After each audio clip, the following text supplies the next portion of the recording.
Hello and welcome everybody to the Porsche Cup stream once again here at TRACKILICIOUS. I am Mike Nause in the booth. With me today is going to be Daniel Verçosa. Dan, welcome. Hey everyone, thank you, Mike. No problem. And welcome everyone. Hope everyone's having a lovely evening, afternoon, or morning wherever you are in this fine world. We are in a Porsche Cup race. Later on, of course, is our main event, the GT3 main event. It'll be extremely fun. We got Felipe in chat, Rally Duce. Hope everyone's having a lovely evening, afternoon, morning, wherever you are in this fine world. We are in qualifying already. That's kind of why I am hurrying. However, we do have a little bit of a look at our track here tonight. Of course, located here in the Nürburgring, Germany. It's 15 corners, 6 to the left, 9 to the right, with 57 meters of elevation and 3.1 miles for these drivers to tackle here tonight. It's going to be an absolute thriller as it stands. We have 13 Porsche Cups out on track, but like I said, don't forget there is the main event, of course, which are going to be quite a few more out on track. But why don't we get into it now and head on down into the race?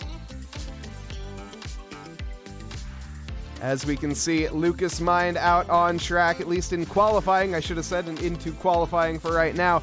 Currently, Lucas Mind in third position, 1.9 seconds off of Nicolas Lima and Pablo Navarrete up in P2. Looking very strong here for the R2A2 Motorsports tonight, ahead of Romaldo Jr. as well as Gabriel Klitsch, I think is how you say that, and George Elmer in sixth position. The Simracing Classic livery out there tonight. But Dan, what are you looking forward to in terms of these drivers? I see we got 13 cars on the grid. You absolutely love to see it. This is, of course, our final race of this season tonight. Yes, indeed, Mike. I see that the weather forecast seems to be very good tonight. Very sunny. I don't see much clouds. So rain may be out of the question. Very happy for these drivers because the past 3 rounds were a nightmare when it came to races, to rains. And I would say there are some tough turns. Of course, no rain. It's going to make them easier. But Sector 1, Mercedes Arena, we see the little fast chicane-ish on turn 3 and turn 4. That's very easy to lose the rear on these cars. Again, for the first time today, we're going to mention that these Porsche Cups don't have traction control, yada, yada, for the guys at home. And also the hairpin, very important piece of the track, very easy to lose that rear when you're gunning down for the Schumacher S. Yeah, absolutely. Oh, sorry to cut in there. But Teray, thank you very much for the follow as well. As Dan was saying there, very tricky track to navigate here. And we're taking a look at Nicolas Lima as it stands currently. Actually, Brian Knappen jumping up to pole position. I missed that. Brian Knappen joining us tonight. The three-timer, of course, SRO, not champion, SRO top 15 finisher at the very least, is on pole for now. Nicolas Lima about 8/10 off of that. The number 13 Porsche, of course, everyone's driving a Porsche tonight. And also Felipe in chat supporting Lucas, of course. Lucas Mind, the little Brazilian out there on track in that flat no, that's Lucas Lichten. Oh, that's Lucas Lichten from Germany. Oh, my apologies. Yeah, yes. You're right. He's racing, what is it now? Like 2 a.m. for him? Yeah, I think you're correct there. About 2 a.m. for him. And that is, absolutely ridiculous. But, that is the dedication that they have. That's Lichten as Felipe. That is Felipe Gabriel, of course. No relation to Gabriel Felipe in chat. And speaking of Lucas Lichten, Mike, he missed the first round, and he's very thankful of drop rounds this season, because he's leading with a perfect score and has to keep that up to get that to get the trophy. Because if Vadik wins this race with Lichten in P4, they're gonna tie. And I don't know what's supposed to be done to untie this score. And oh my goodness, one bigly already dropping a $10 donation. Thank you so much, Jacob Church, testing out the new donation system. And oh my goodness, it has happened immediately. Thank you, of course, Jacob, for your continued support here at TRACKILICIOUS. You're absolutely awesome. Lucas, we're going to take the camera off of him while he goes and starts his next lap here and his final lap as well at the Nürburgring, and allow him to work in his office in peace for right now. Brian Knappen currently on pole position. Nicholas Lima is half a second off of the pace. Got to give credit there to Brian Knappen. He is an absolute beast when it comes to driving. It doesn't matter what you put him behind the wheel of. Ivan Petty there is a chicane in the middle of the road, unfortunately. And Brian Knappen not really too phased. He's going to continue on about even with his Delta.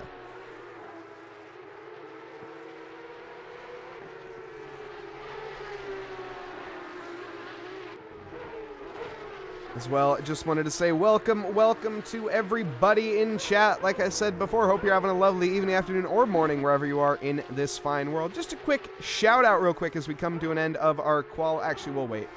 Now's not a good time. We're at the end of qualifying, Mike. Come on.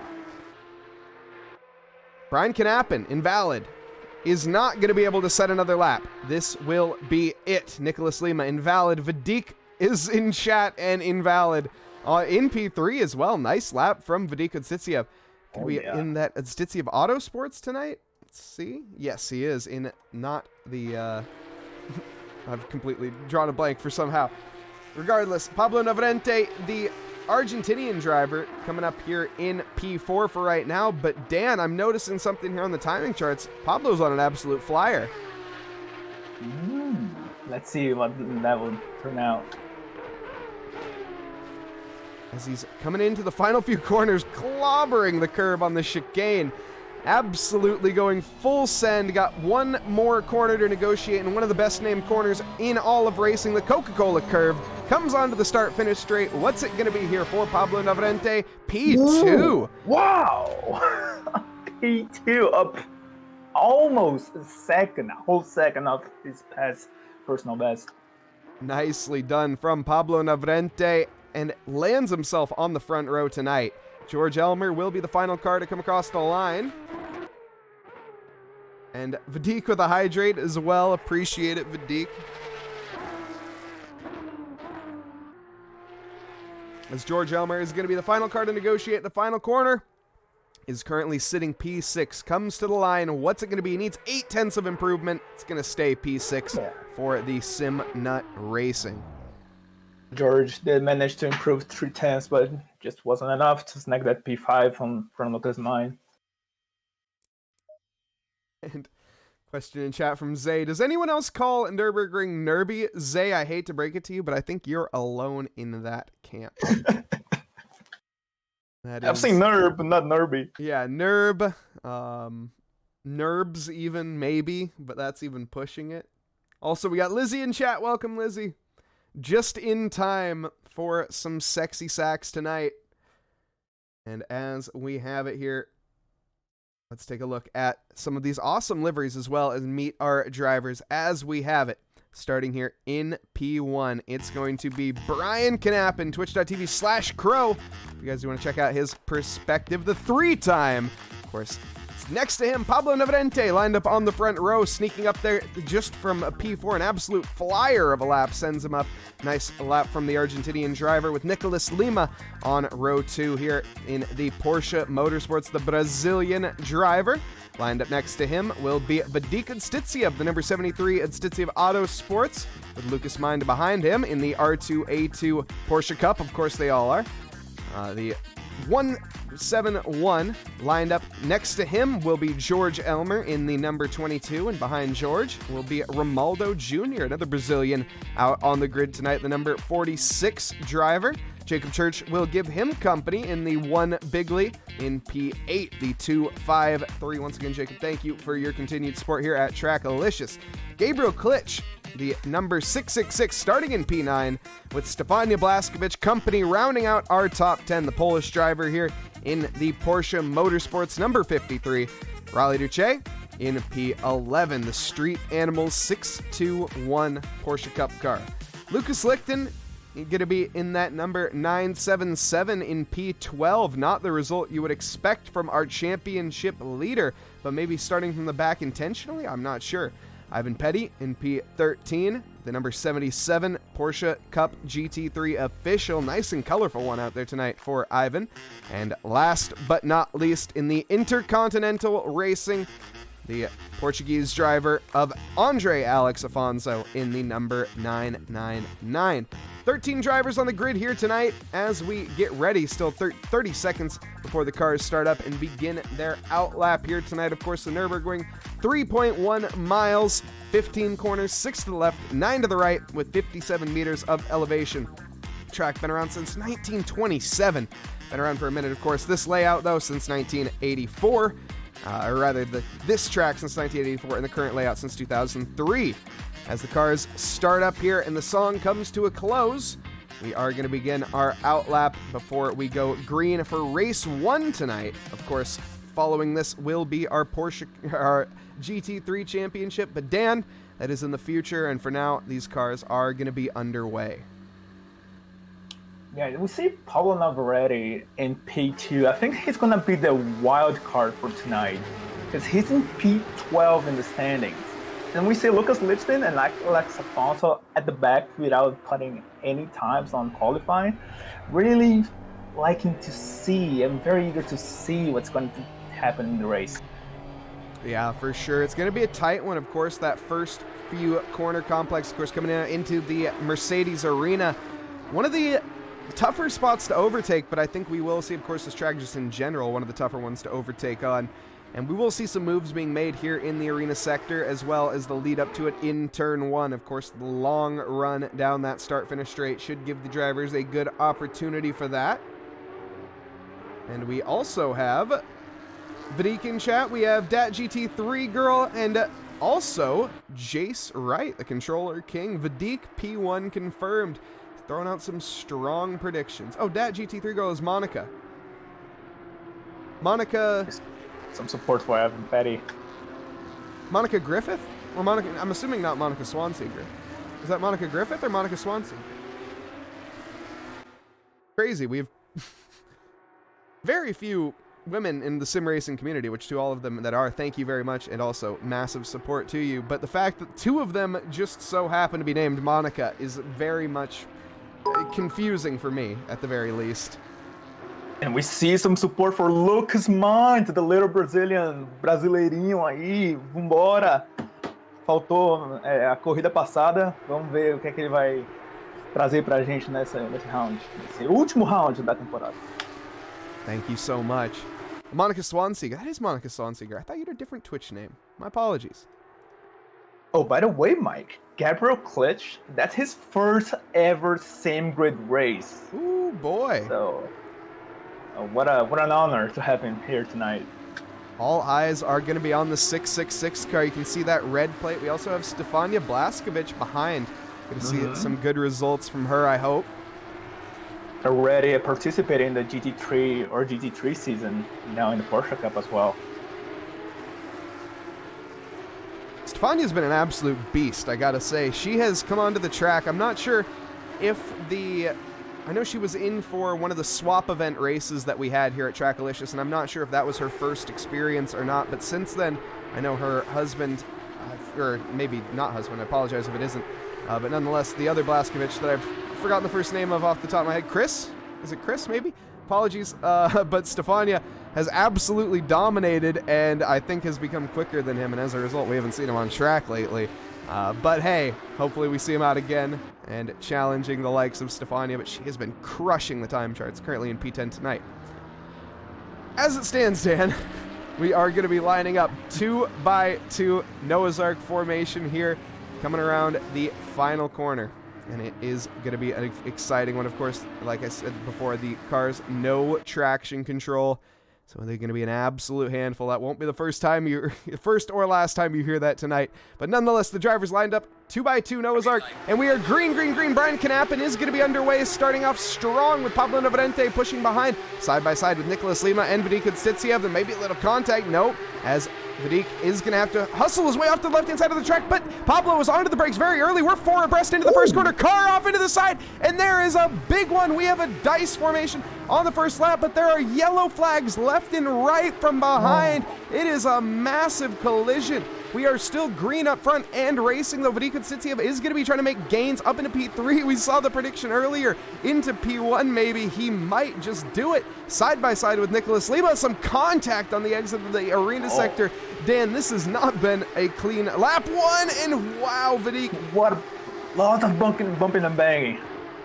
Those cones ruthlessly taken out with Pablo Navarrete just savagely dominating them. Nonetheless, Lucas Mind on the charge up into P5. We see some big gains from Lucas Lichten, who's up 6 positions from P12. Ivan Petty up 5, and Andre Alex Afonso up 5 as well. Oh, that is Vadik wide. He's losing the back end of that car. Maybe didn't get enough heat into the tires. Coming onto the back, not so straight bit. Or no, this is into the Schumacher S's, excuse me. It is going to be all over the place for Vadik. He is going to be struggling behind, though. We see Pablo looking like he's going to be eaten up. Big send, though, from Lucas Mind, and nicely done. Looks like Lucas Mind is going to be trying to head his way up into the top steps here tonight with Lucas Lichten just in front of him.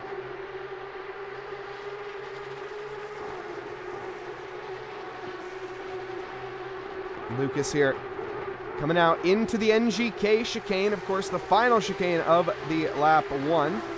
Now the Coca-Cola curve to negotiate. Not all drivers have managed to stay on track successfully this time around, but nonetheless, we still have green racing up at the front.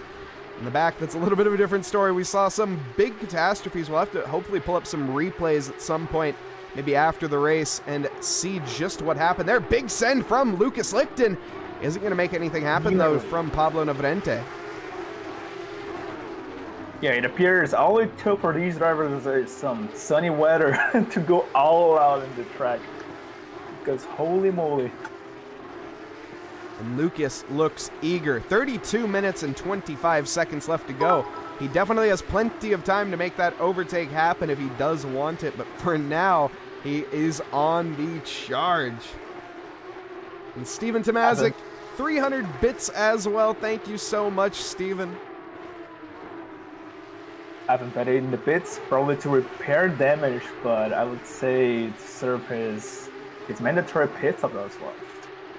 Yeah, I think Ivan Petty actually made it out unscathed from that. Lucas Lichten, though, side by side now into the hairpin Shell Oil corner onto the back and towards the Schumacher S's. That's the Dunlop curve. I'm on the completely wrong track right now. I think I'm on Olton Park in my brain. I don't know how that happened.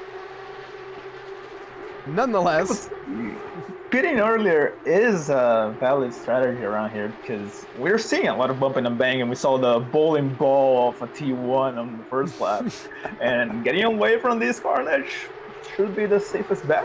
Maybe Ivan Petty will climb some positions with that.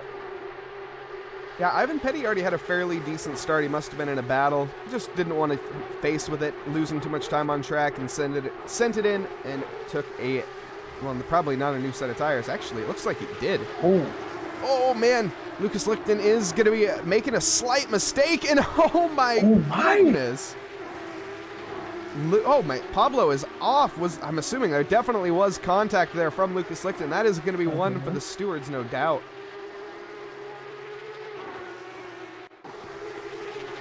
As we go back and take a look at that, we see Lucas making the mistake initially, but Pablo there loses the back end on the curbs, which as a result, Lucas not able to react in time, taps him and sends him off straight into the kitty litter. I would like to assume that Pablo has a bit of a rear damage there to lose the rear like that, which is so weird. And I was about to say, Mike, I don't know if you saw on that replay, Lucas Lichten's rear, that chicane is a menace to the Porsche Cup. Since it has fixed setups for the suspension, it is very bumpy if you take it wrong. Yeah, unfortunately, that is what caused that mistake that we saw. Also, Belipe saying that Lucas Lichten is a monster. I'm not sure he meant it the way that, well, I guess he could mean it either way, as we saw it, but nonetheless, I don't think he meant that in a malicious way, saying that he is absolutely a monster for the overtakes that he's made tonight. And we also see Anna Lua in chat saying that her Lucas is better. Ooh. So we see some very, very spicy support for Lucas Mine.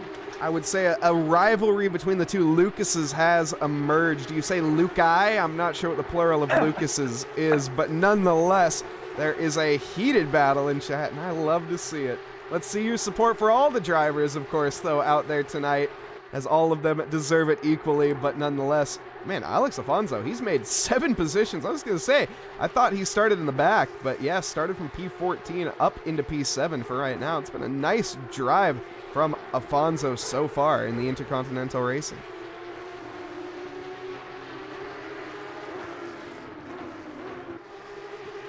Up at the front, though, Nicholas Lima is going to be the top dog in terms of the Brazilians for tonight. Has Brian Knappen, though, in front of him. Can he dethrone the American? That's the question. Brian Knappen, of course, the 3-time SRO finisher? Yeah, we'll call him that. I'm not sure. I think he's finished in top 15 each time.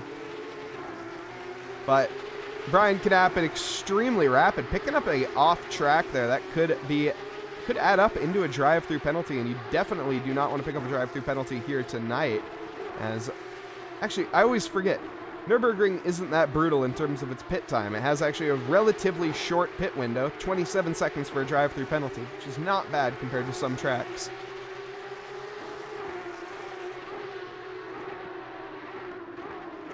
And Monica as well with the Portuguese support. You love to see it. Of course, that is going to be Andre Alex Afonso representing his country there tonight, Portugal. Probably just leaving the pits. We'll see how it turn out for him. Nicholas Lima and Vadik. I think Nicholas maybe just had a bit of a self-inflicted error. Let's take a look and see. As we have it, the Brazilian is going to be heading in way too deep into the Schumacher S's. Wow, pops a wheelie. Nicely done from Nicholas Lima, and holds it. Very well held, but not the line you want to take into the Schumacher S. No, it most certainly is not. We also have Jacob Church and Stefania Blaskovic squabbling for positions in P9 for right now. Stefania, what does she have in terms of defense? We've seen her on the attack, and she has made up a lot of ground in that regard. But can she defend? Jacob Church, he is also a fairly avid attacker, but also has a good defense. Why don't we pop on board, get a front row seat here, as we see Jacob take an alternate line, but he gets a little out of shape. Getting back onto the throttle, though, and that is going to be a bit of a walk away from Stefania, at least here on this lap. Up ahead, Lucas Lichten getting his elbows out there. You can see maybe a little tap of the rear end there on Nicholas Lima, but he is going to stick with it. Oh no, and I missed it. Stefania and Jacob Church side by side, and Jacob makes the overtake happen. I didn't think that would happen on this lap. Stefania with a massive lunge back is going to go way too deep. Her best Sum 41 impression, and she is trying to keep up above in her head, but she unfortunately went under. As we see there, the side-by-side squabbling that led up to that matter. And big send from Stefania. Gonna learn her lesson on that one. Nonetheless, valiant effort.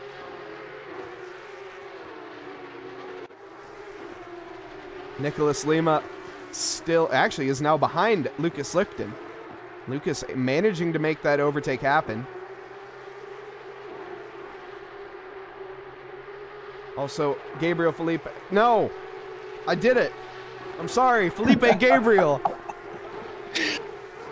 In chat, saying that the Porsche Cups always provide incredible racing. They always do. Yes, indeed, and a huge send from Nicholas Lima.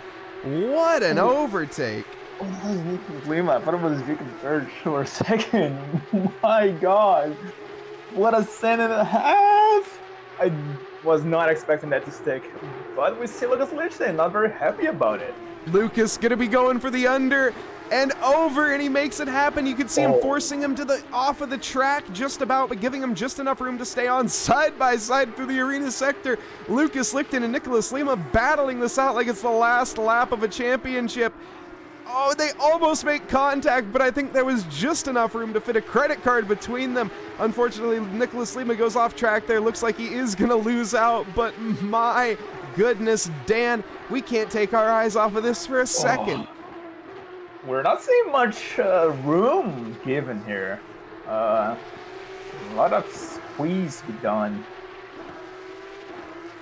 I think everything was fairly fair. Maybe there was a little bit of a squeeze at one point, but hey, we are going to be...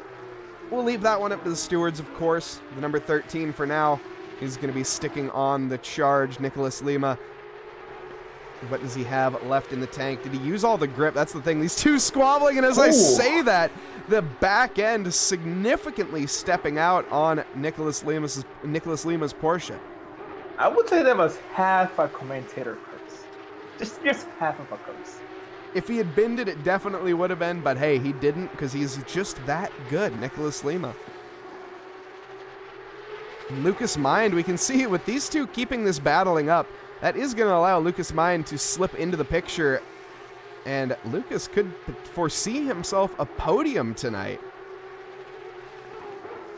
We'll see, we'll see. It'll be down to the two Lucases once again. And this scrap, I say you can't take your eyes off of it because you really can't, Dan. Yeah, I was expecting Nicholas Lima to go into the pits, but no, he wants that fight. Nicholas getting a much poorer exit onto the start-finish straight. Oh, and misses his braking marker there for sure. Almost goes clattering into the back of Lucas Lichten. Luckily, though, Lucas managing to turn just in time. And Nicholas Lima going to be a bit further back.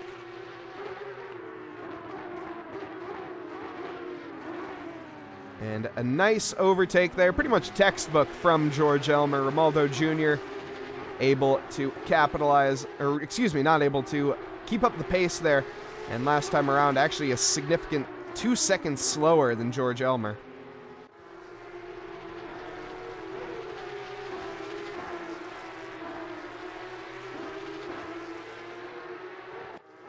Nicholas here in P4, about 1.3 seconds off the back of, is that Lucas Lichten in front. Lucas has been on an absolute tear tonight, up 9 positions. Andre Afonso up 8. Yeah, what a drive from Lucas Lichten. Still 21 minutes to go. We'll see how the pits are gonna shake things up. But yeah, has not but a qualifying lap and already climbed up how many positions again? 9. Vadik here, he is going to want to get rid of this set of tires come the pit stop phase, because I think every time I take a look at this man, he is a handful of opposite lock. Let's see how he manages, though, through the final chicane. Tilts it in and goes with a handful of opposite lock and a handful of opposite lock. Vadik is drifting through the Nürburgring here tonight, Dad. Yeah, I would say he's maybe running a little bit too little wing. Yeah, because, well, I think not being very able to take that car onto the ground. I think he needs to be a little bit more generous when it comes to his right foot usage. That is at least my 2 cents of the scenario okay, there. That's what makes the car fast. Okay, I'm not gonna blame Vadik here. The gas pedal does make the car fast, but it also can make you drive straight into a wall. And Vadik, so far, able to fight that beast that is this Porsche Cup car. Of course, no traction control, no electronic assists on these cars. Dan, do you want to explain that a little bit, what that means? Yeah, no traction control at all, but it does have ABS. At least in the ACC redemption of the Porsche Cup, thankfully, they do have ABS, but no traction control, no assistance on the throttle input, that means. So drivers really do have to get those inputs correct. Like, for example, right here, we see Vadik taking the hairpin. He does have to be careful to not lose that rear. It is a constant battle with these Porsche Cup cars. I almost want to stay on board with Vadik because it guarantees us a commentator curse at some point in time. Vadik is overdriving this car to an absolute, like, the 10th degree, if I had to imagine. Oh my. Looks like Nicholas Lima may be taking notes from Vadik's book. Let's see what happened here. Now heading into the Schumacher S. It is going to be nice on entry, way too deep. Oh man! Was that a... I have seen that before. I have seen that before. I think that's what you call a 1.9 moment right there. As great of an update that 1.9 was, of course it was one of the best updates to ever hit ACC, it does have its flaws. The suspension, sometimes a little bit bouncy, and that right there is a good example. Of course, these Porsche Cup cars, extremely stiff and rigid. Even compared to a GT3 car, these are very stiff cars.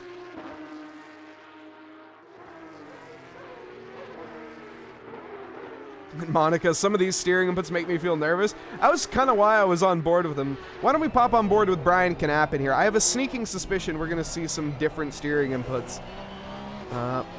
Presumably. I don't know. Brian isn't familiar with these cars, though, if I had to guess. He's Brian Knapp, and he's probably familiar with everything.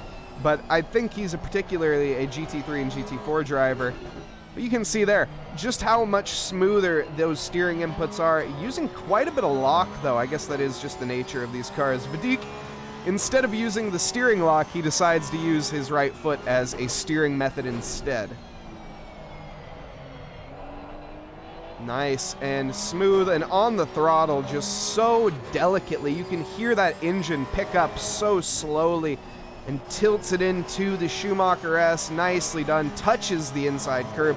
Barely uses any on exit. Now looking for the braking marker off to the side. It's a change in tarmac you're looking for there. Down into second gear, cresting the hill.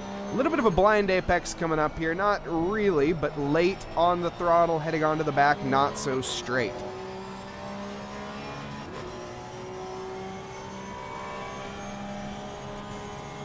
Now the final chicane, the NGK chicane, looking for the braking marker. Around the 50 board, it's 75 board in these cars. Down into third gear, wrestling the car, but managing to keep it under control, and is going to go into the pits. All right. Yeah, we just reached halfway, on the halfway mark. 17 minutes left in the race. That was an extremely conservative pit entry from Brian Knapp, and you know what that means, Dan? Yeah, we see Vadik just behind. Maybe he'll capitalize on that little bit of a time loss from Brian Knapp, and we'll see if they have any damage. Yeah, I don't think either of them picked up any damage here at the start, but I could be mistaken. We'll see if they repaired as well. But what I was really alluding to was Brian Knapp in there. Didn't practice his pit entries, everybody. The classic. Say it over and over again. He had at least a second there that he could have gained in terms of that pit entry. Luckily, though, he didn't speed in the pits. I got to give credit where credit's due, you know. But that still means, once again, 5 mandatory pit stops before each session, guys. Say it with me. That explains a lot why Brian Knapp asked in the Discord chat if there was a mandatory pit stop this race. And if it was fixed or not. As it is a fixed 25... What? We see Vadik redeeming a full on board lap of himself in chat. Daniel squeaked. I was just not ready for this. Yes, Daniel, or not Daniel, excuse me, Vadik, redeeming an onboard lap. We'll pick him up after his out lap. How about that, Vadik, if you are listening? Currently, though, our race leader is going to be Lucas Lichten in that 977. Lovely pink and white. Very hard to miss him out on track. Some damage picked up as a result of some of that elbows out racing that we saw. We'll see if there are any steward inquiries in terms of the race results. But hey, all's fair in racing. But like I say, of course, that is going to be deemed for the stewards later. Lucas Lichten is going to be in the pits. With only 15 minutes left in the clock, Mike, I don't think all these drivers are going to repair their cars. I mean, if you do have front damage in a Porsche Cup, that only gives you more grip. Let's say that a little bit more understeer on these cars is very helpful, depending on the skill you have. Yeah, fair enough. Tell the mechanics to go and bring the sledgehammer out during qualifying and just take that whole front splitter off. Why not? Make it a lot lighter up there. But as it stands, Jacob Church stays out. Our race leader, Nicholas Lima, now, and George Elmer in P2. George Elmer, a little bit of a not-so-showroom-ready Porsche Cup car. That's SimNut Racing. Lovely livery, got to give credit there, but it will need a little bit of a buffing before it heads on into the showroom to be stuck up on the plinth after this race. Oh, we see Vadik off. I was just about to say, Mike, to switch to Vadik for his full on board left, but he had a little bit of a mishap. We'll pick him up anyways, why not? As we have it here, Vadik in a tow. Lucas Mind is going to be up next in terms of his victim. I think there's a flash of the headlights there. Vadik Atsitsiev picking the outside line due to, well, not really picking, Lucas Mind forcing him there. A massive lunge onto the outside. He's going to need to leave room onto the inside. He does so. And Lucas is going to stay there, but they're going to go side by side into the arena sector.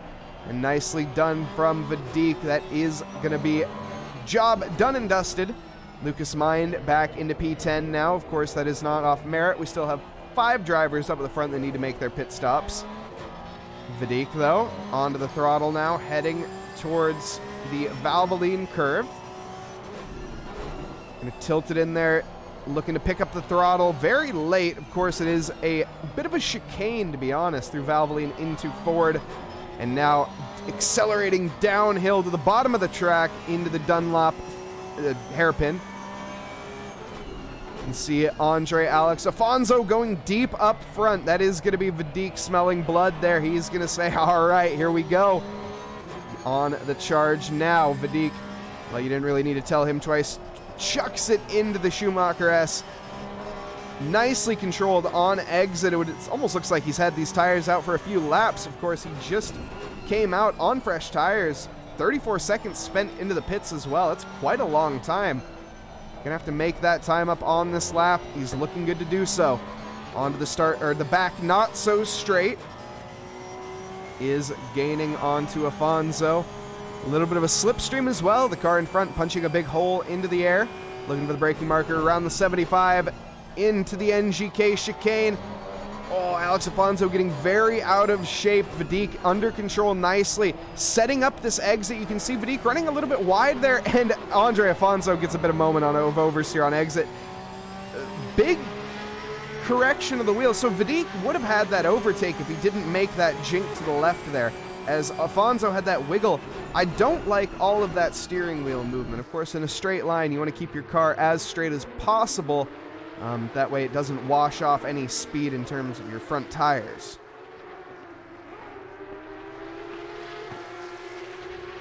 Regardless, he should have it done within this lap, I presume. We'll see how he manages, though. Fresh auto... Stitsiev auto sport car, easy enough for me to say.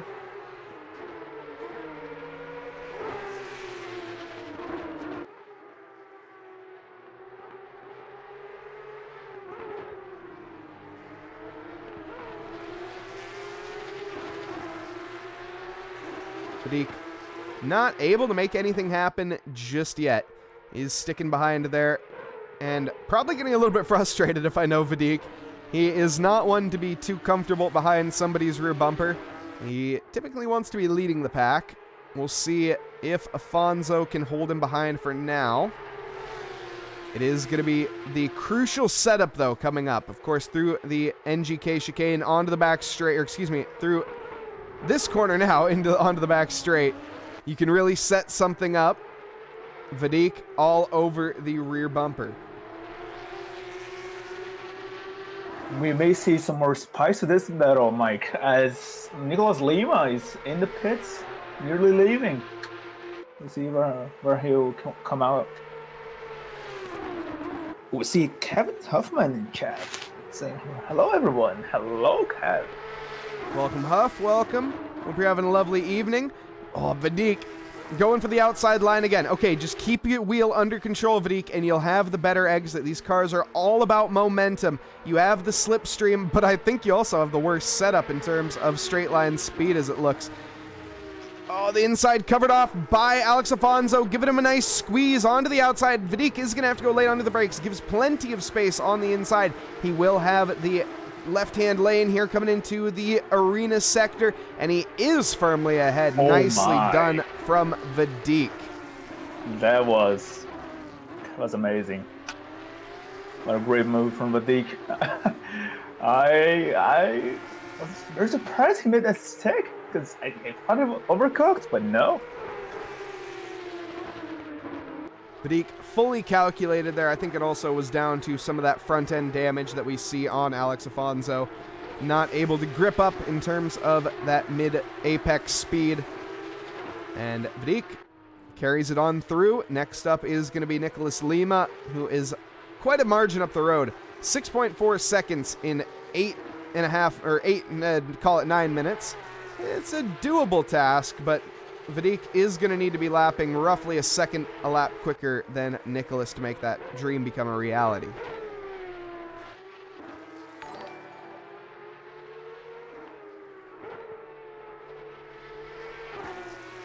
Also, thank you, and I apologize for the mispronunciation to, is it Ioni? I am so sorry. One of those might have been correct. I don't think they were, though. But thank you so much for the follow.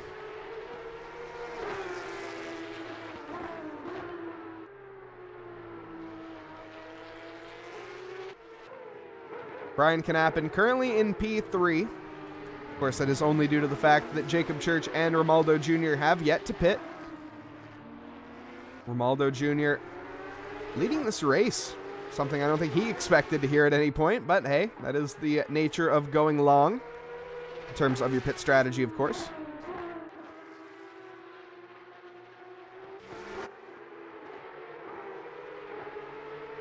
And Jacob Church in that one bigly. He's going to need to make that Porsche Cup car awfully wide, Dan. Yeah, with these worn tires, very, very hard to do so with Brian Knappen right behind. Brian Knappen in the tow. Looking to make a move into the hairpin. Isn't able to make it stick yet, but a much better line for Brian Knappen. That's going to be Jacob Church onto the marbles, and that is going to be pretty much done and dusted. Brian Knappen sent, signed, and delivered. Of course, if you do want to see the first-hand perspective of Brian Knappen, twitch.tv/crow. I'm not sure if he's live, but that is, of course, his livery here tonight, the twitch.tv/crow livery. Brian Knappen leading this race, I think, has deserved out of any of these drivers a nice little livery deep dive. Very gorgeous, like those striped lines. Very geometric, but also not. Brian Knappen into the Coca-Cola curve to complete lap 13. He will be taking the lead at some point of this race, be it by force or by Romaldo Jr. making a pit stop. But I think that eventually we will see that position change as Romaldo Jr., I mean, just honestly, credit to Brian Knappen. He's extremely rapid tonight in these Porsche Cup cars.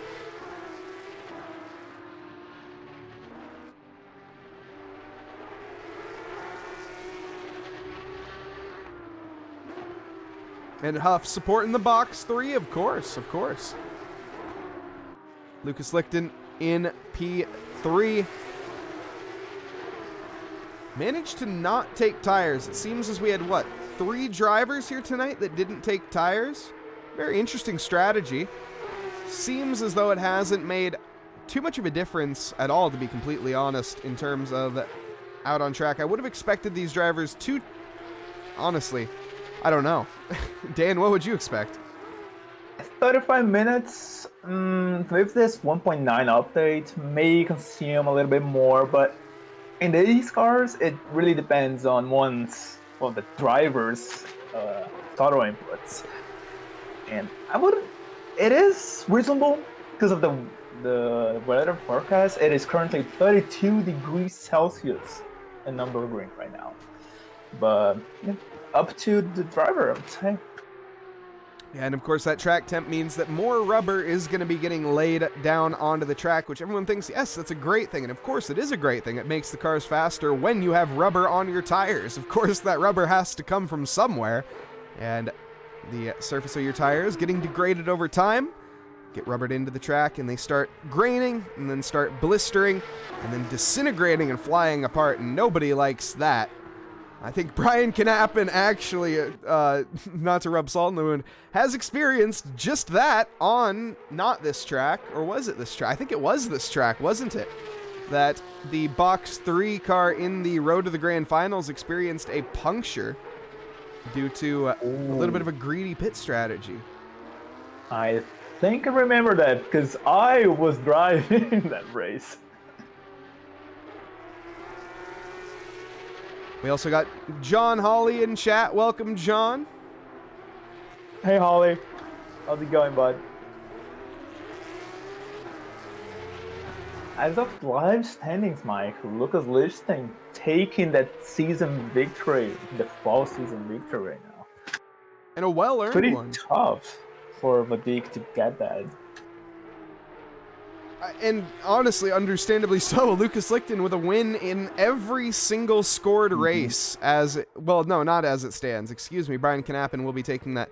But currently, P1 and P1 in the 2 scored races that he has. Of course, 1 round is going to be dropped, and round 1... Is there a drop round in this series, Dan? Yes, there is? Okay. So round 1 will be dropped as a result that he did not participate. Very thankful for it, probably. Yes, I see, as Vadik has a drop round in the previous round after finishing P at 12. The rain not suiting Vadik in any way, shape, or form. However, his teammate, who we saw in chat earlier, Jace Wright, the Controller King, no idea how he managed it, but that man is the Wet Weather King, as well as the Controller King.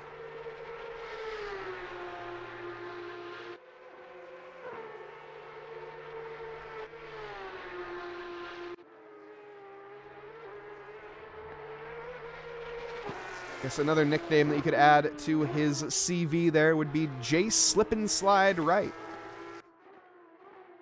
I don't mind that one. It's a bit long, I will say. Maybe a bit long. It doesn't roll off the tongue well enough. Yeah, but shout out to the whole Fuchsia team. Is it Fuchsia competition? Yeah. Team? Yes. They did an amazing race on Burns Hatch last week. We had the picturesque 3 cars on track at the same time. As the clip on Twitch was named the 3 Stooges. Which, fair enough. Ooh, Vadik, a little bit deep into the first corner there. It's a good line if you want to make an overtake, but not if you want to have good lap times. It does sound he's listening to the stream. Pretty happy about it, I would say. He's got a nice livery. We'll give him a little bit more credit before we end up going off him. I love the way that the yellow line flows here in the hard base, which I still don't know that reference to. These are not easy by any stretch of the imagination. Getting these lines to line up as well as on the wing mirror and as well as on the back. It's a task. As somebody who's made a livery myself, I gotta say, I could not make a livery close to as good as these guys. But not to take anything away from my Morton Salt McLaren, that is an absolute classic.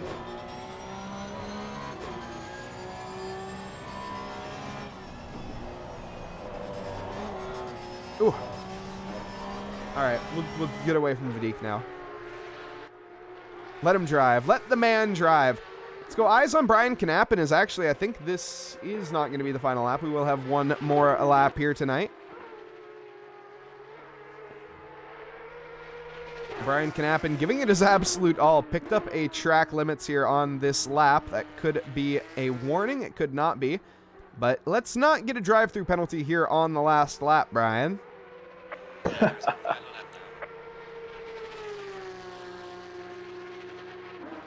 And the gap to Lucas Lichten, 7 seconds across the line. looking very strong here for Brian Knappen tonight. The only battle we have out on track for now is going to be Gabriel Klitsch and Stefania Blaskovic, battle for P12. May see something happen here. Keep an eye on it for now. The number 666 car started in P9, down 4 positions, and that's going to be Stefania, I think, off. No, Stefania. Oh. Was in such a clean race. The pressure was building, and it got to her. We're going to get a full view here of it. As she comes around the corner, the back end starting to step out. She tries to correct it, but it is just not there, unfortunately, and Stefania ends up facing the wrong way with a bit of a hasty rejoin into the track, but hey, assuming she checked her map and knew all was good. Oh, Stefania.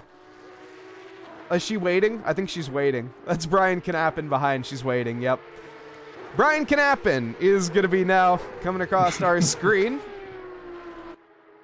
Yeah, probably not something Brian Knappen likes to see on the final lap ahead of him. I think he's used to that. Brian Knappen, no slouch when it comes to leading a race. Of course, the 3-time. I don't think he led any of those 3 times in those 3 races that we're mentioning. But hey, that's beside the point. You know, it's the nickname. I didn't come up with it. I just say it. And Brian Knappen with one more corner to negotiate. The Coca-Cola curve in the Porsche Cup race. Round 4 here at the Nürburgring is going to come to a close.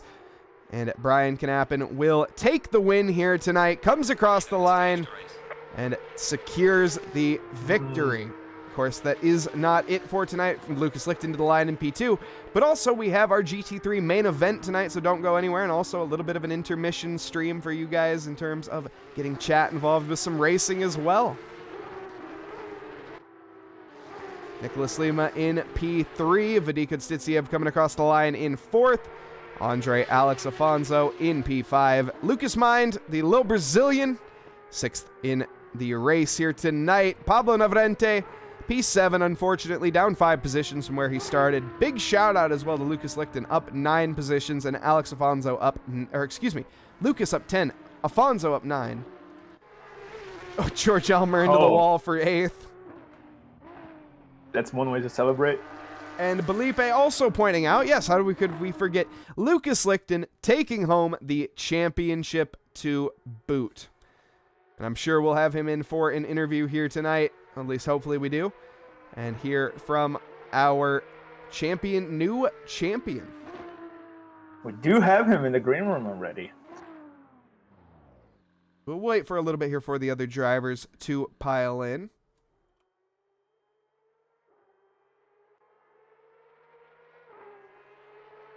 And just trying to see if maybe we can get Brian Knappen and maybe Nicholas Lima. That'd be lovely to see if we can get Nicholas Lima in as well. But what a race. Of course, we have another one coming up. Why don't we head now back into our booth while we wait for these drivers. Welcome back to the booth, everybody. We'll get some replays up in the background in the meantime as well. And pull in some interviews here and get started with Lucas Lichten and Brian Knappen. And go ahead and take that away.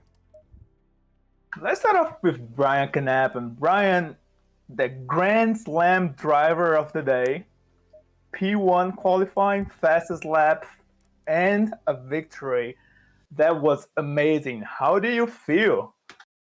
Definitely helped the ego a bit. I just came off of racing with VCO, and we kind of got our ass handed to us, so it was nice to be able to show myself that I'm still capable. I feel that. Been there. Yeah. Hope to see you on next season. Yeah. Porsche Cup's one of my favorite cars, and I definitely have attendance issues just by being busy, but you know, whenever I am here, I definitely want to be driving this car. So for sure I'll be there. Very understandable. Real life always comes first. And Lucas Lichten. Lichten? Am Yes. I pronouncing this right? Okay. Doesn't matter. P2 in your home race and a fall season champion. How does it feel? Well, I mean, the funny thing is, last week after the interview, I only just realized that, oh yeah, I'm actually in the fight for the championship because there's a drop round. So, yeah, I added into this for the fight, and then just I couldn't get a valid lap in qualifying. I just got the oversteer in the middle of the Schumacher. I got the oversteer out of corners at times, and it's just nudged me out of the track limits, and I just couldn't get a lap in. But then I had a relatively decent start considering I got involved in some extent in the turn 1 accident, helped the car, kind of avoided most of the carnage. I had a brief look at the replay. I think for the most part I'm not at fault for the massive carnage. Although there was an interesting moment where two of us tried to merge into the same space. That's going to be for the stewards to sort out, but that luckily seemed to not have caused the massive shunt the rest of the field had, which is unfortunate. But yeah, I was able to work my way up, but Brian just was a bit too fast for me. Yeah, we saw a bit too much carnage at the start, but yeah, as you said, we will see what the stewards have to say. And also, congratulations for your 10th position climb on the grid. Yeah, an absolute masterclass climb there. Sorry, Lucas, to cut you off. We do got to get moving. But yeah, Lucas, once again, congratulations on your championship. Brian as well, the 3-time himself, joining us for the final race here of this championship. Of course, there is more to come, but Brian, thank you very much. Yeah, glad to be here. And you guys have a great rest of your evenings. You guys are free to go. Thanks. Sadly, no Nicholas Lima. Yeah, no Nicholas Lima, unfortunately, but that is not it for tonight. Of course, we have another race after this, a GT3 race, but on top of a GT3 race, which I'm not sure why the grid, I don't know why I played the replay, but anyways, we are going to head now down into our stream racer, of course. ! Race in chat, everybody, if you do want to get involved in this action, and why wouldn't you? The ! Race, you can see up at the top of the screen. And let's get everybody involved for some Stream Racer. We'll have about 2 minutes I'll give everyone to get into this lobby. But what a race that was. I do got to say, for the Porsche Cups, an absolute banger of a conclusion for the championship. Also, just want to say, that is going to be the season finale for this Porsche Cup. But coming up, we have our Winter Porsche Cup starting up, which if you type !P Cup in chat now, we have all of the things. The Porsche Cup Championship is a link directly to the SimGrid as well. ! Race, yes, for everyone as well. So we've got a lot of exclamation marks going on tonight. We got Was in chat. Was, get in here. ! Race. Come on. Let's get everyone involved. We got 12 people on the grid tonight for now. Let's get a few more in, and we have 1 minute and counting before we get into this session. And we got some smack talk in chat. John Hawley going to be looking to challenge the likes of one Bigley, telling him to, and I quote, buckle up. I'll let you take what you will with that. We got Doc Milwee in here. Let's go. Doc Milwee, we'll see how he can contend on the grid of champions tonight. We have 15 drivers on the field. This is going to be our most grid-packed race here in Stream Racer. Dan, I can't wait. Yeah, we're seeing a lot of things unfold on the last few Stream Race rounds. Very quirky tracks, let's put it that way. Are you saying that having tire barriers as well as moving bullards in the race is mildly inconvenient, and jumps? Well, if you think so, we're about to get into it, folks, so let's do it. As we have it, one Bigley and King Donut lined up on to pole position, and we are green. King Donut is off to a smashing start. Doc Milwee coming up into the rear here. We have Stefania as well, jumping into P3 as they go through the candy canes. Now, nice onto the back straight. Oh, but King Donut is off. Everybody is struggling to negotiate the bullard. I am going head on with Bigley. Oh my goodness, Jacob Church's people need him. Up at the front, though, Zane Blisket has decided to take a drink in the river along with Karu.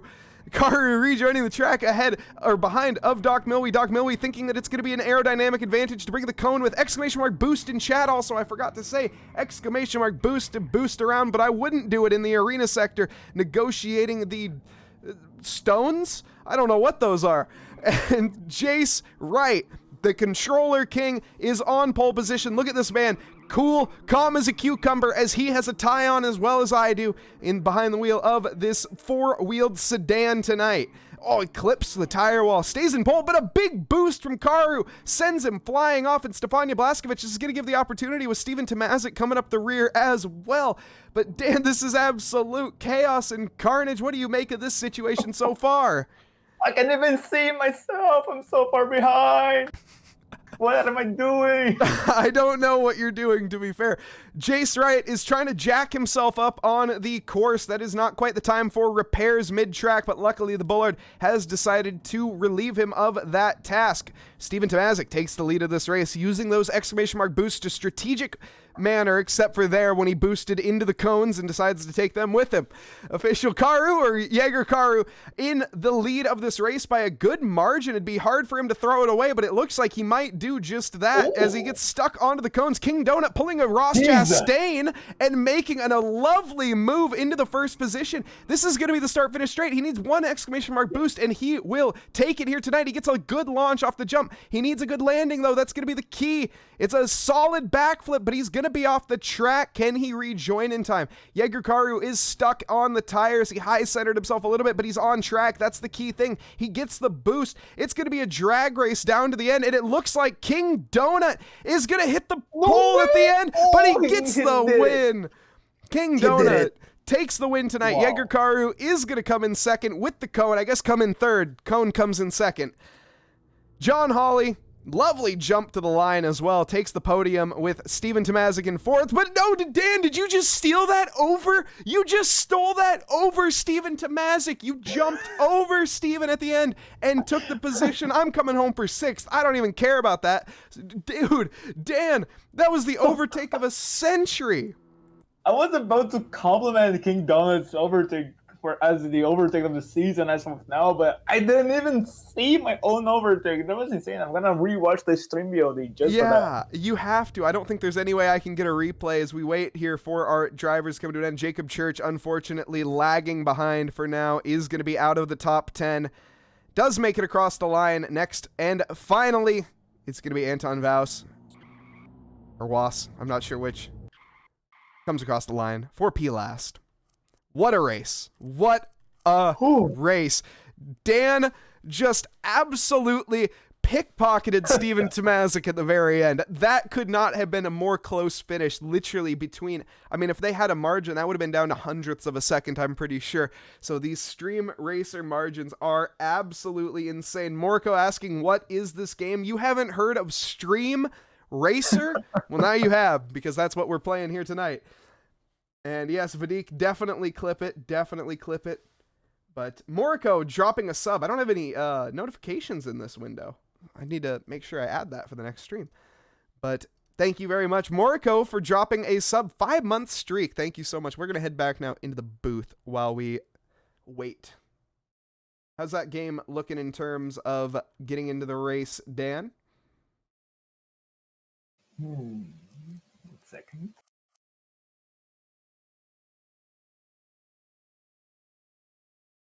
I was just so excited about the stream racing that I had not connected to the server. I also have not, so.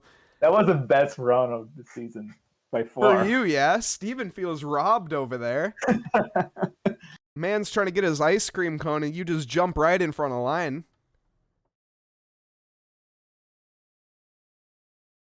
We will get, though, momentarily into our main event tonight, which, yes, I know, right? That wasn't the main event. Shocker. No, we have our GT3, of course, coming up tonight. While we wait for that, we got a few things to go over that I haven't even mentioned tonight, which is absolutely terrible of me. But let's get into the server first. And we're in qualifying. We're in quali? All right, cool. Yes. 14 minutes left. We got plenty of time. We got some time to mention a few things before we head on into this session, of course. Big thank you to, well, we'll get into that here actually in a moment. We'll lead into that from the calendar. Why don't we take a look here at what is coming up in terms of our championships. We have our Porsche Cup Championship. You can see there, which you just watched, an amazing finish to the championship. Next up will be the Hungaroring on the winter. So make sure you guys, if you were signed up for the previous Porsche Cups, make sure you sign up for the next one because it is a break in the championship, and we will have a brand new one starting soon. All of the events that I'm mentioning can be found over on SimGrid, or you can type the respective !GT3 P Cup or GT4 or Rookie or whatever to find the actual league. Nonetheless, GT3 Championship is going to be coming up. We have here at the Nürburgring a 90-minute endurance race. I love 90-minute enduros. Favorite format. We got 1 mandatory pit stop, 25 seconds fixed, 5 seconds additional if you want to take tires. It's one of the most classic races that we offer. If you guys do want to sign up, like I say, make sure you guys get in on this because this is such a good championship. I know we have a lot of new names out there tonight. Also, Maserati Madness. Now, if that interests you, over at Kyalami, it's going to be all Maseratis all the time for a 30-45 doubleheader coming up very soon. And there's also One Bigly gifting a sub. Thank you very much to One Bigly. Not sure why that didn't make the proper noise. Nonetheless, we will also have our GT4 rookies.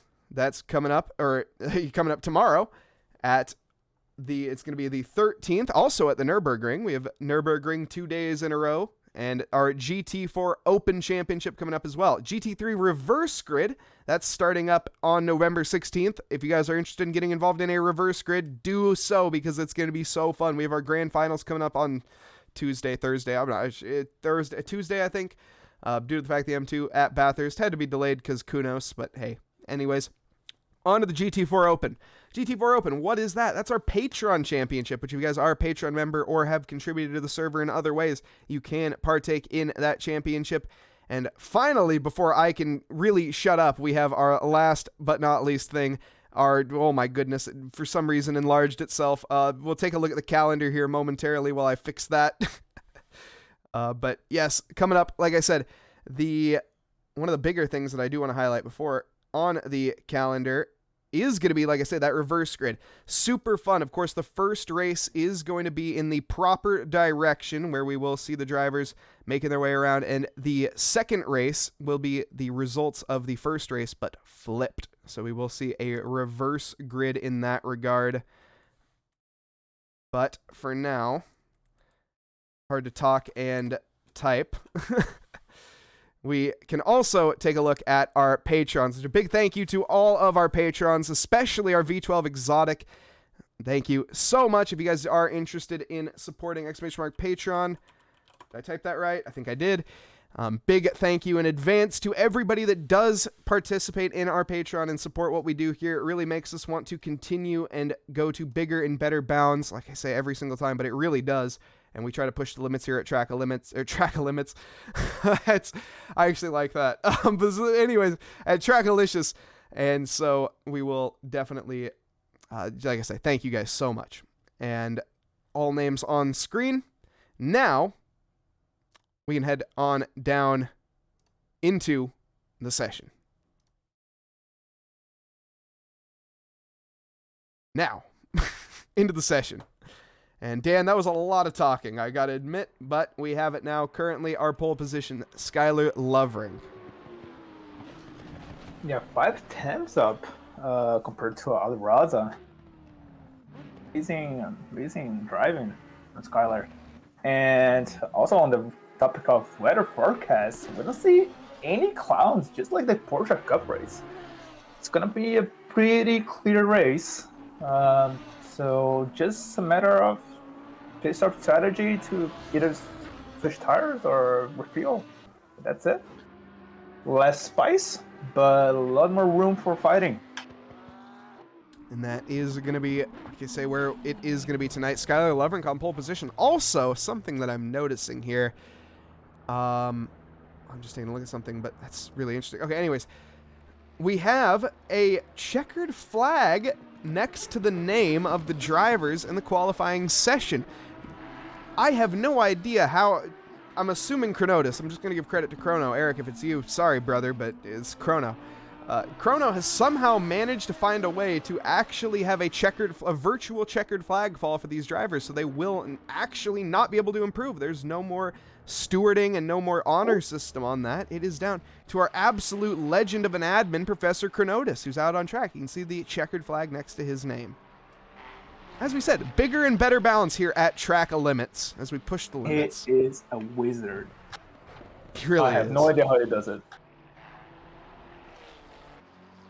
Absolute legend of a guy. Practicing his pit entry and crossing the white lines. We don't have any rules against that here at TRACKILICIOUS.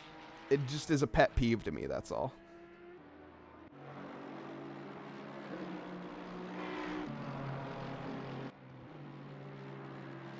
D. Gabri, how's it going? Welcome, welcome.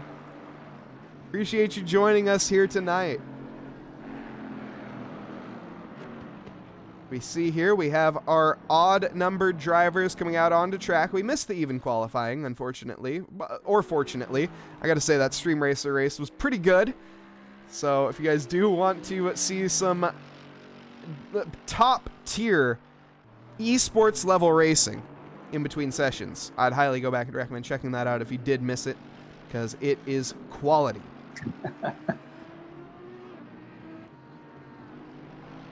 Wait a second. Why am I seeing checkered flags next to everyone's name? I think... I think Chronotas broke it. I shouldn't have given Chrono props too early. I think it broke everything. I don't think any odd number play... Oh no, Chrono! I don't think anyone's going to be able to set a lap. Oh no! Everyone has the checkered flag next to their name. We'll see. Okay, I hope not. Let's find out. Why does everyone have the checkered flag next to their name, though? Oh, his Chrono is frantically shuffling through his logs, I would imagine, right now. But we'll see. Steven Tomazic is going to be... Actually, I think the 519 is going to be the judge of that one, Ronaldo Velezquez. Let's see if he can put a time on the board. He is a valid time. I see a checkered flag next to his name, though, which is really concerning. Let's see. And an Audi tonight, also. Got to give good variety in terms of our grid as well, Dan. Just missing some Bentleys and Nissans, NSXs, but glad to see an Audi. And even more so that the Audi is actually leading the GT3 program. Uh-oh. It's a little bit of a trivia. Jace says it's all good in the servers. That means that something is broken on my end. I don't know. It's all fine for me as well. Yeah, I don't know what could possibly be broken, to be completely honest. In fact, let me just give a quick little disconnect and a reconnect in terms of ACC TV, and let's see if that does anything. No. Oh, well. It didn't. Alright, well, everybody ignore me, please, because that's just my game being... working properly. You know, everything's as it should. You gotta love live TV, everyone. Jace right, putting some fire on the Porsches. What is this? It's not an OP card. It's actually very difficult to handle. Car. Why am I breaking stuff again? At least I'm not breaking my car. Ooh, shout out. Streamer just got rude. No, not really. I don't know why it's broken. I honestly have no explanation.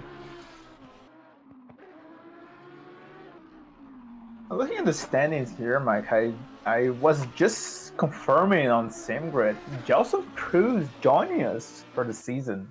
He just joined this round. Very, say, no name in TRACKILICIOUS. He's been racing with us for a while, and he's back for the GT3 season. He's really also happy about it. Also a driver in our pickup series, right? No, he was. Not this one. Not this yeah, series. He wasn't the last one. So out in the Porsche tonight, in that 777. Still really want to know why these drivers have checkered flags next to their names. But it's probably as simple as a relog, but that's fine. Hopefully it fixes itself in between sessions. Famous last words, though.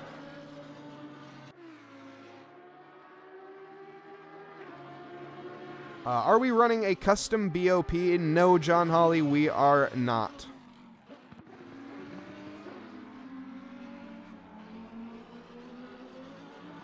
We may work on that in the future, though, as the current in-game BOP is, well, just call it as it is, less than ideal.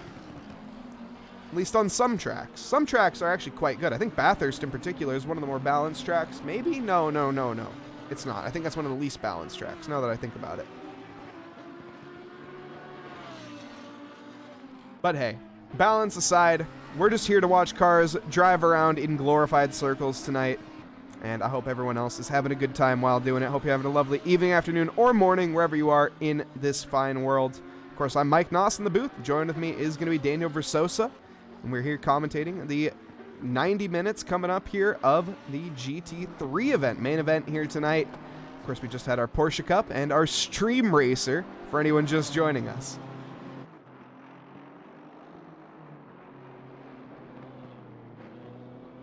I was about to say, Mike, we're here on the 4th round of the GT3 series at Nürburgring, but soon enough, very happy about it. We'll have to specify the layout that we're running, because Nordschleife is coming, and I'm very, very excited about it. Dan, let's be honest, we're never going to have to specify our layout. Everyone's going to call it the Nordschleife or the Green Hell. The Nürburgring is the Nürburgring. It is inferior in name to its big brother. It may be its goal to eventually be recognized in that same category, but it just won't. It just wishes. Exactly, it just wishes, so. It's a great track. I'm not trying to take anything away from the Nürburgring. It's just not 167 or whatever corners and 16 miles, so. But yeah, coming to ACC soon, TM.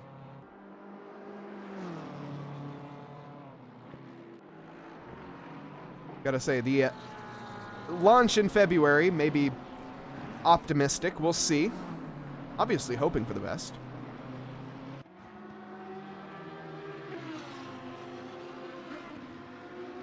We also have the two Fuchsia cars side by side in terms of positions on track for right now.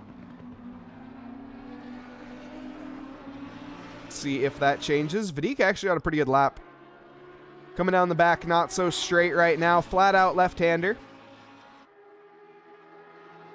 Quite a few Lamborghinis on the grid, I will say. If there is any car that is showing its dominance, it more than likely would be the Evo 2 here. Of course, I need to now specify which Evo 2.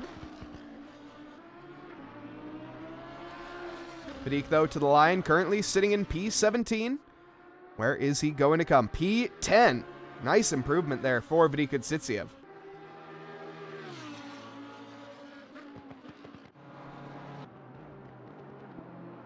We also have here the Warm Soups Shelby GT350. You can see the lovely Shelby stripe down the center of the BMW. Comes around. Far-fetched nod. Darren Thomas is always one to come out with a lovely little tribute livery, I do gotta say. I know he has the tribute to the NASCAR driver that I didn't know who he was to begin with, and I apologize. And he made fun of me because I'm a child, and, well, no offense, Darren, but you're not. And as John Hawley is pointing out, thick with 2C stripes for Darren Thomas's BMW Warm Soups.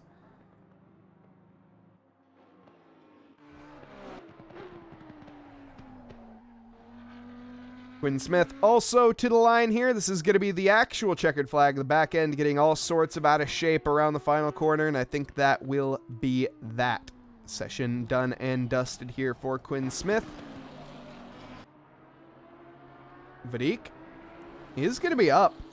And next across the line will be the 87 car of Stefano Rinaldi. Stefano Rinaldi currently in P26.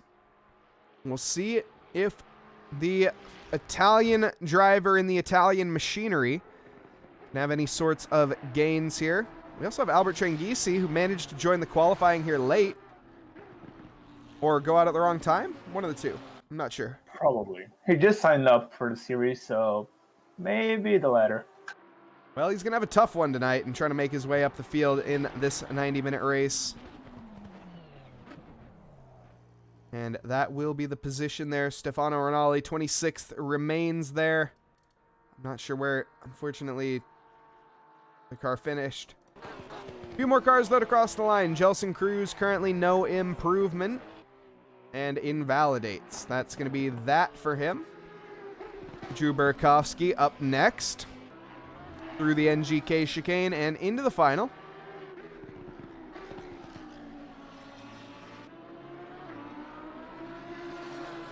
As he comes through the final corner now, from P18 up to P11. Nice job from Drew Burakovsky.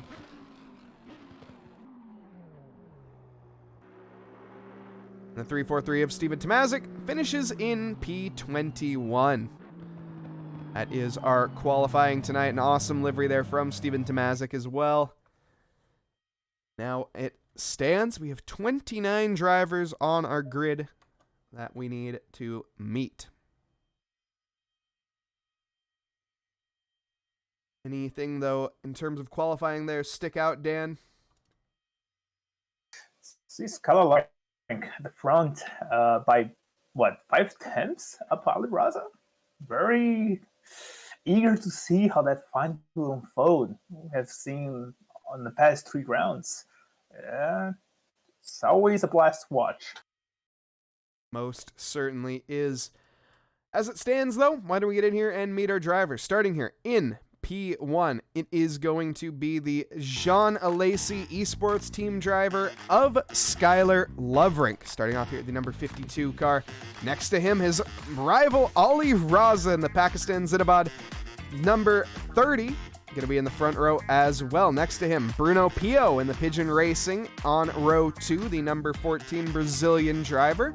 Christian Rousseau going to be giving him company in P4. The 71 Jolly Rancher Racing with Wilson Fernandez company in P5. The number 888 Brazilian driver with Quinn Smith, the number 999 in P6. The number 444 in P7. Guys, what are you doing to me? And Vadik Stitsiev in the number 63 in P8. Kevin Yu, 9th quickest with the number 95 McLaren, and Darren Thomas rounding out our top 10 in the Shelby GT350 Tribute in the BMW. Drew Burakovsky, 11th quickest with Jelson Cruz company on row 6 for the 12th position there, the number 777. Jace Wright in the Fuchsia Competition eSports, going to be 13th quickest, the number 24 driver with Professor Chronotis company in P14. Now up next, Ricky Scott in the Knox Racing, the number 84, going to be looking to have a little bit better result than last week this time around, I hope. And Marcelo Ramon giving him company in P16, the Brazilian number 88 Pigeon Racing. Nicholas Lima in P17, the Turner Motorsports BMW with Anton Vaus company in P18. Casey Jackman, 19th quickest with Devin Anthony company rounding out our top 20. Steven Tomazic, 21st fastest in the Row Your Boat Racing. He had a good chance last week in that. This time around, though, no rain. Zane Blisket, 22nd quickest in the Mad Fox Racing Porsche 992, the number 64, with Ronaldo Velezquez in the Audi, the Puerto Rican E-Racing Club member in P23. Steven Music in P24, the number 466 Ferrari 296. Stefania Blaskovic, company in 25th in the Iron Dames, the Polish driver. Stefano Rinaldi, going to be 26th quickest, and Raleigh Duce in P27. Jaeger Karu in the Mad Fox Racing, the number 20 driver in P28. And last but not least, joining us for the first time tonight is Albert Tranghisi. The cars going to be getting underway here to begin their outlap, of course. Full outlap here. Whopping 3.1 miles. It'll be a little bit before the drivers make it around again. Got plenty of time to get heat into their tires and the like. And Dan, any predictions for tonight? Tough one. Honestly, tough one. But next to the drop round, Ali Raza has a perfect score over the last 2 rounds. Of course, there's a drop round in this series. So all Skylar needs is Ali Raza out of the podium to take the lead of the championship. So that's insane. That's insane. That's how close the fight is. Alls he needs. That's quite the ask, to be fair. I think the only time I've seen Ali Raza at the back of the grid was in our reverse grid race. Those cones being ruthlessly taken out by Skylar Loverink. Absolutely no love for our yellow cones. And of course, cones have feelings too, everybody. Yeah, that's some work for the marshals there. They're not going to be happy about it. No. Just volunteer work. And the race directors are going to get all upset. Mechanics got to repair. It's a big kerfuffle. Nonetheless, one thing that I missed earlier, I incorrectly, I think, assumed, I don't remember what the name that I said, of Stefania Blaskovic, who is currently down in P25. Her husband, which is Chris Blaskovic, has been working, so not able to run. So it is not due to what I thought in the fact that Stefania is just quicker than Chris, and Chris just couldn't show his head on the grid. So he says. We'll see. Stefania. I think we see where the true pace in the family is. No, I'm just kidding. I'm only playing fun, of course.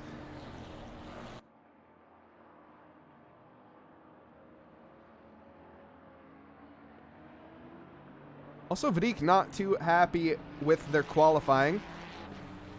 And P8, not the worst. Not the best.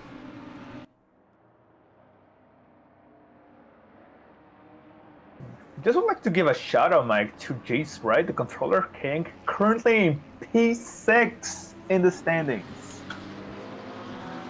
I gotta say, that wet race last time around really helped his results.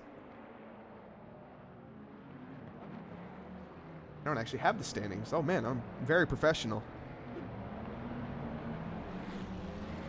I have the P-Cup standings up. There we are. Bruno Pio also in P3, kind of coming up close with Quinn Smith battling for that third position in terms of the podium. Oh, my goodness. Brains can fall. Anyways, we're coming around the final corner now, which means we are 2x2.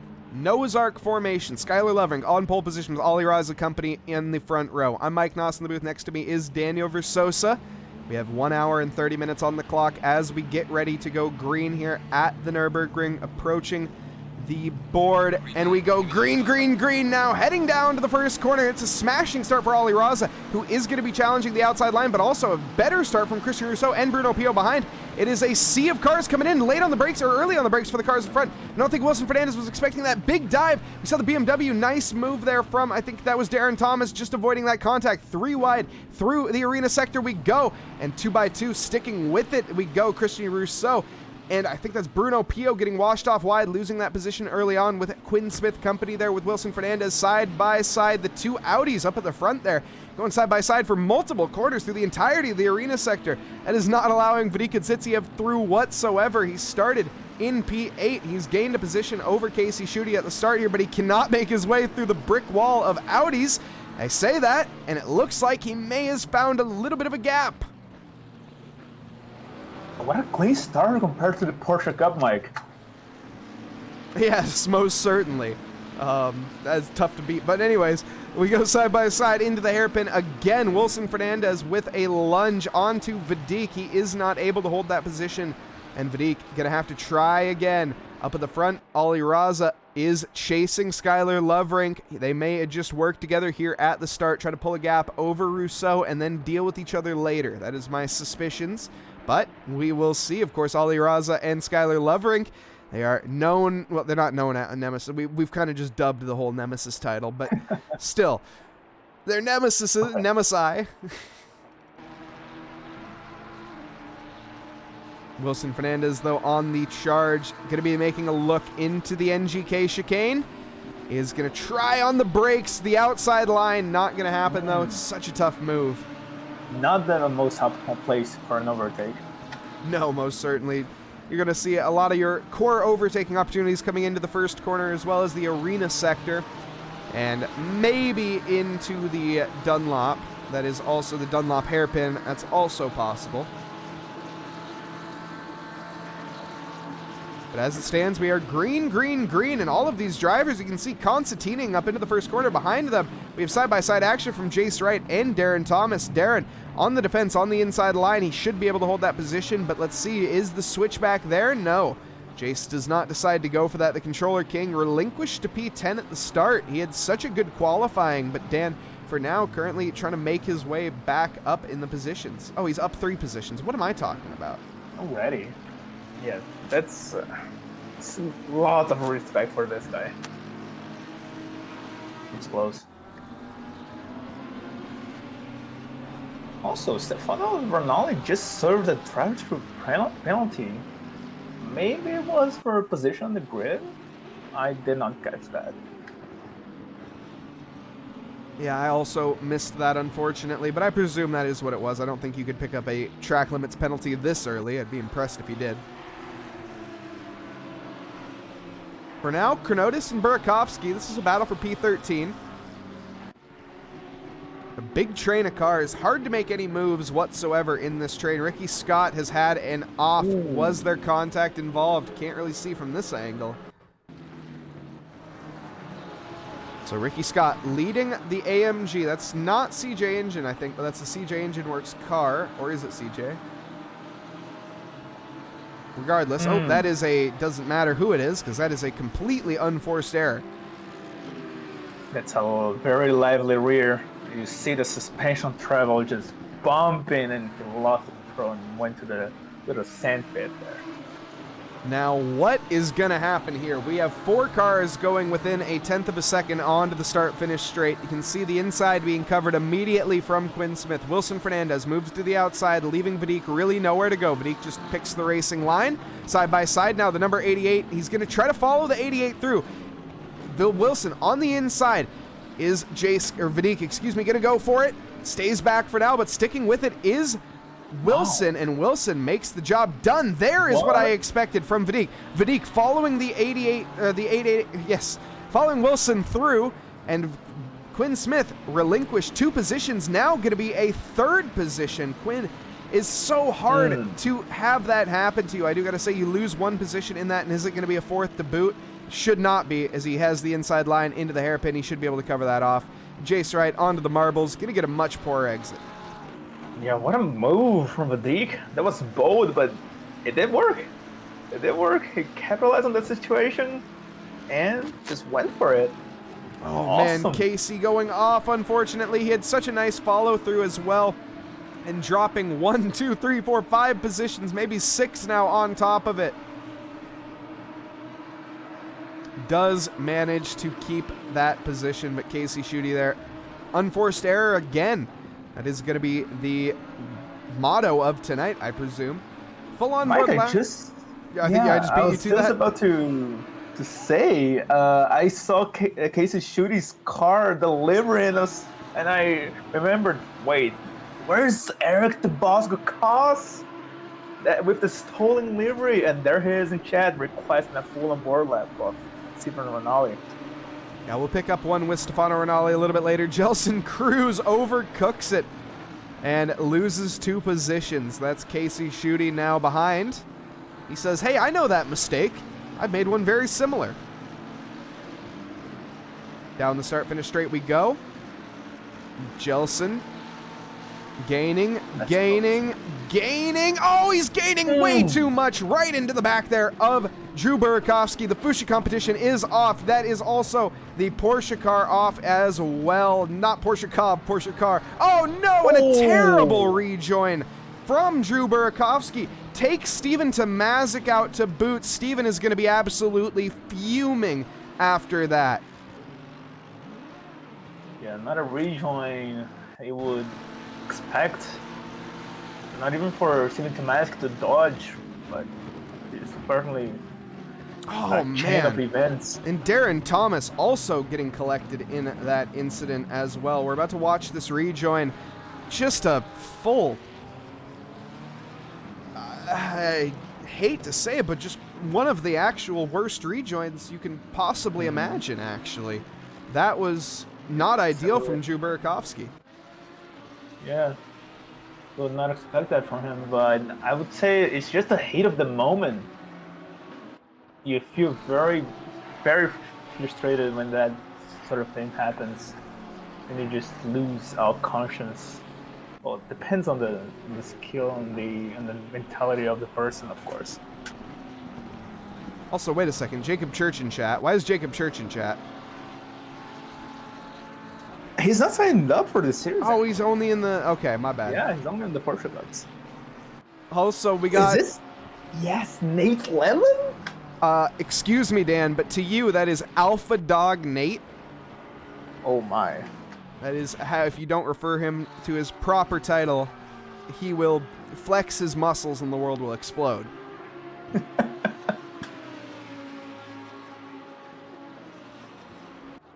Great analysis. Thanks, Nate. Yeah, that was a tough one to rule. Nonetheless, we have their sister cars in a much better position up the field. We have Quinn Smith surrounded by the Fuchsias. Maybe a little bit scared after that. Quinn, though, or I wouldn't count. Jace Wright, definitely a very clean driver as well. One with full control of the car, despite his differences with the other drivers in terms of the equipment that he uses. Controller, of course, being the weapon of choice for Jace Wright. Everybody else, I think, that I know of on a racing wheel. Steering was broke. Steering was broke and we're not. I'm done. We're not going to continue on that. Jelson Cruz. It's opening a lap right now. Okay. Yeah. Good idea.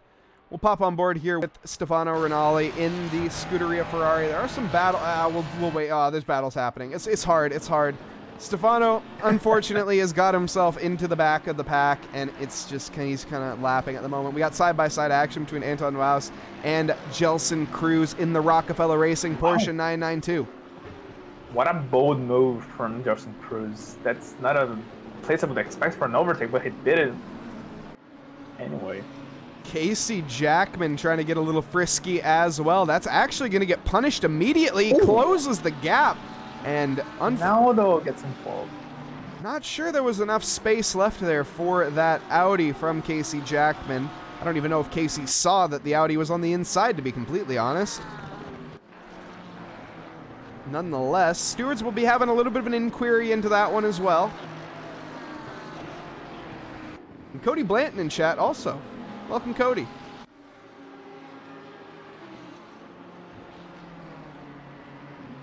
Can see Zane Blisket.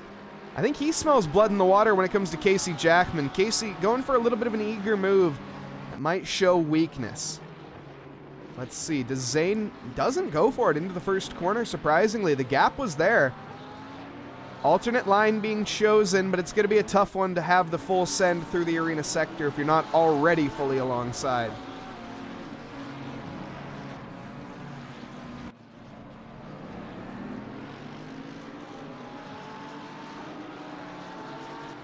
We also have Albert Tranghisi, the newest championship contender that I know of. I think there's a few new names in here. Ooh. With also Ronaldo Velezquez and Marcelo Ramon. Velezquez going backwards a little bit. He's up 4 positions from where he started, so definitely in a solid spot.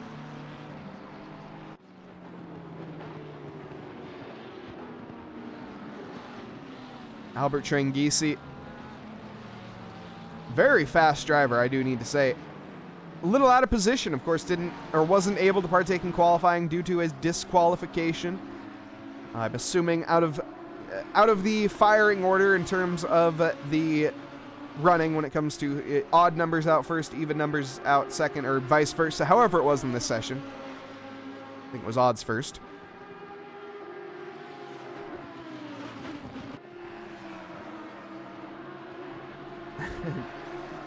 Moriko joining us in chat. If car gap. Yes. Yes. Unfortunate, but we carry on. Steven Music also on the charge towards Zane Blisket. Zane has a lot of action ahead of him tonight. He's landed himself in P16 for right now, and you can see that is a hungry group of cars behind Albert Tranghisi side by side with the BMW, but the BMW seems to have the legs over Albert. Now into the braking zone. Tranghisi on the outside line. Going to try to line up the switchback. It's going to be the outside into the arena, but he will have the overspeed. Is going to have to he had to adjust his turn in there. If he had just turned in slightly later, he could have carried the momentum in through the corner complex, but it looks like Nicholas Lima going to get the best of him for now. Kevin Yu might actually also even get the best of him, but stays back for now.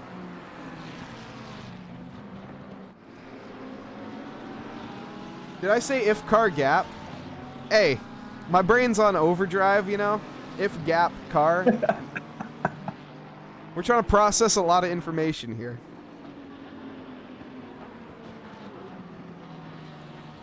Reading is hard.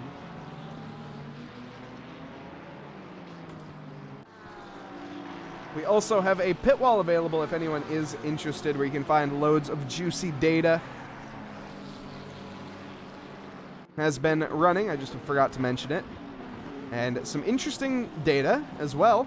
Fastest car on track by a good margin, Darren Thomas, in terms of straight line speed. That BMW, a rocket ship at 253 kph to Casey Schudy's 251. Yeah, not something I would expect from BMW, an inline 6 of that. Seems to be a rocket ship here tonight. Whoa, Stephen getting a little bit out of shape. Not able to capitalize is Marcelo Ramon, and Ronaldo Velezquez equally trying to do the same.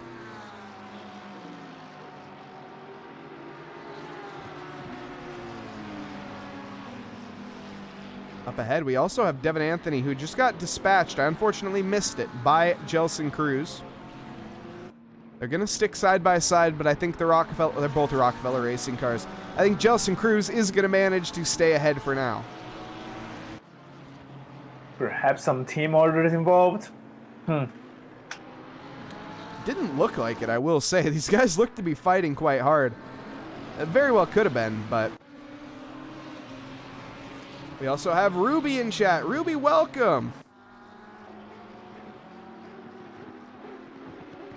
Hope everyone is having a lovely evening, afternoon, or morning, wherever you are in this fine world. Thank you to everyone just joining us. We're about 15 minutes into this 90-minute session ahead of us tonight. Plenty of racing to be had. And we see the gap between Skylar Lovering and Alvarez building up. Skylar Lovering is just flying ahead. You're right. We haven't touched on that pretty much at all. Skylar is pulling away quite handedly from Ali Raza. We saw that, though, in the previous session, Dan. And Ali Raza, well, I think everyone knows what happened in the final lap. And Ali making a bit of a habit of that last lap overtake. Yes, indeed.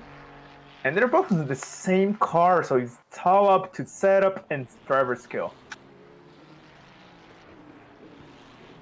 And Skylar Lovrink and Ali Raza, neither of those two drivers are going to be lacking when it comes to that driver skill department. We also have plenty of skilled drivers down the field. You can see this, what is this? 1, 2, 3, 4, 5, 6, 7, 8-way battle? My God, 7-way battle on track. And Ruby ready for tomorrow. Of course, tomorrow is going to be our rookie race, but that's tomorrow. Right now, we have this ahead of us. Look at this racing. Ooh. Marcelo Ramon almost collects the back bumper of Steven Music. Luckily, he managed to get the brakes on heavily enough in time, but Steven Music loses the back end by himself and goes sideways, takes out Marcelo Ramon. Steven gets righted back round. He contacts, I think that's Kevin Yu on the outside, the McLaren 3 wide momentarily. And Steven stays ahead, side by side behind, and we see Ronaldo Velezquez make contact, or get contacted by the Ferrari here of Albert Tranghisi. Side by side, still we go. This has been some incredible racing here tonight. We're going to get a little bit of a replay of this. Oh my goodness, come on, there we go. Cameraman, oh, you can see that was the contact that led to Ronaldo being spun around. Unfortunately, we didn't catch that other contact, but Kevin Yu is going to be counting his lucky stars. And Steven Music, we'll see a little, maybe an inquiry from the stewards in that department.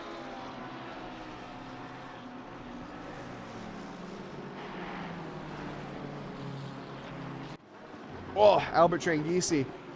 Overdriving that car, I think, a little bit. We saw him have that contact with Ronaldo Velezquez. I think that was part of that result. And yeah, just on the curbing, really trying to make up those positions. He needs to just keep a cool head on his shoulders. 1 hour, 12 minutes, 35 seconds left. Albert, he has the pace. That's the thing. He's a very quick driver for anyone who hasn't seen Albert Tranghisi. I think he's newer to the Trackalicious leagues, but I've seen him in a few other leagues, and he is quite the quick lad.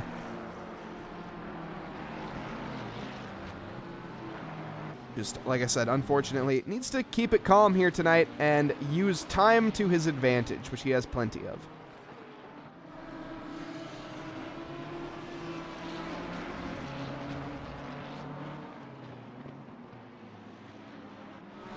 Professor Chronotis through the arena sector, battling with Quinn Smith. Now that is something that I wouldn't have expected to say here tonight. Professor Chronotis up 4 positions. Quinn Smith down 3. Quite the difference. Yeah. Sadly, not the best race from Quinn Smith, but there's still 70 minutes left. A lot can happen in over an hour. Nothing but time for these drivers, and we see Steven Music and Kevin Yu continuing their bout. Let's hope they don't come to blows again. So far, Kevin keeping it clean, and Steven keeping ahead. Behind them, Albert Tranghisi and Nicholas Lima still yet to dispatch each other. Nicholas not with the pace to pull away from Albert, and Albert not with the pace to get the overtake done just yet. As it is one thing to catch, it's another thing to overtake, and the Nürburgring doesn't have too many overtaking opportunities.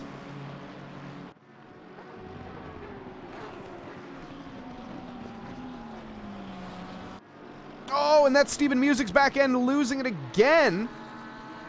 Steven really struggling with the rear grip of that car, and that allows Nicholas Lima and Albert Tranghisi through. Steven Music, maybe pressure's wrong, maybe temperature's wrong, maybe just a setup or just a completely incorrect setup all in all. But something seems to be going on there behind the wheel of Steven Music's, and it doesn't seem to be his fault necessarily. Yeah, I do agree. Steven Music, a pretty good driver, and personally, I have driven the Ferrari here, the 296. Very stable car. And up at the front, I think Skylar Loverink and Ali Raza would agree with you. Currently a prancing horse 1-2. Of course, we are. Skylar Loverink. I'm sorry, Mike. No. But Skylar Loverink just crashed the 153 mark on race pace. To see someone doing 153, that's insane. Yeah, Skylar clearly does not care about his tires tonight. He is going to be throwing these into the bin as soon as he gets done with them come the pit stop phase. And we have I Can't Focus, neither can I, hilarious, asking, or saying 1 hour and 10 minutes left. Sheesh, how long was it to start? Well, actually, we're only 20 minutes into this race, so it's a 90-minute race tonight. One of our endurance races, a shorter endurance race, but still 90 minutes of driving for these drivers out on track, and they are going to be feeling that fatigue towards the end. I have no doubt about that.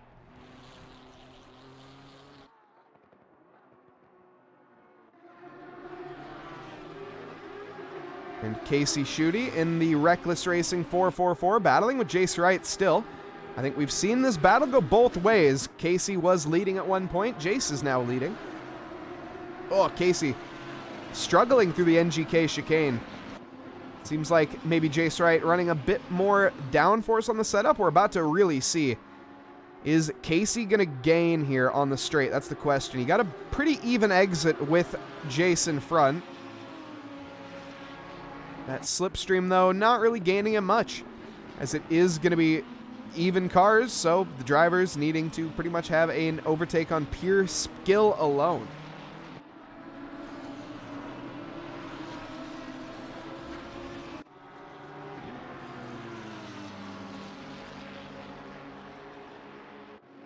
And bouncing back and forth between the two Caseys, we have Casey Jackman in P17, Casey Schutte in P8.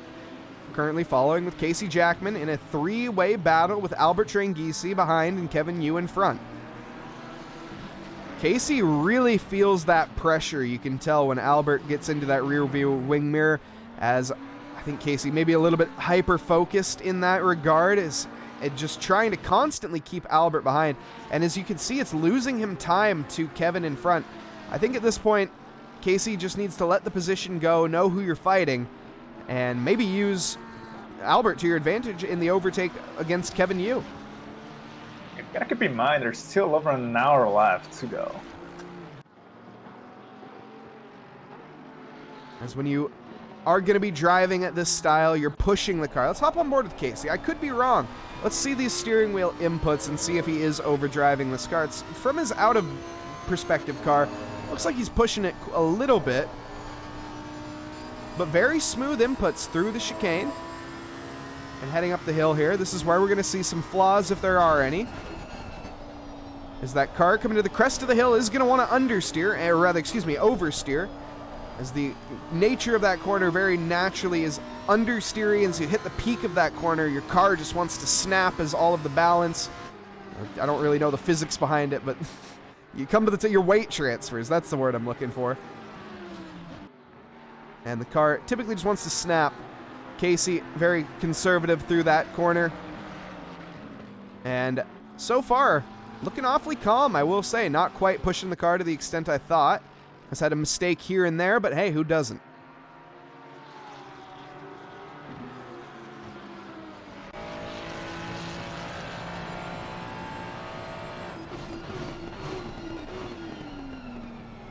As we pop on board with Albert Tranghisi.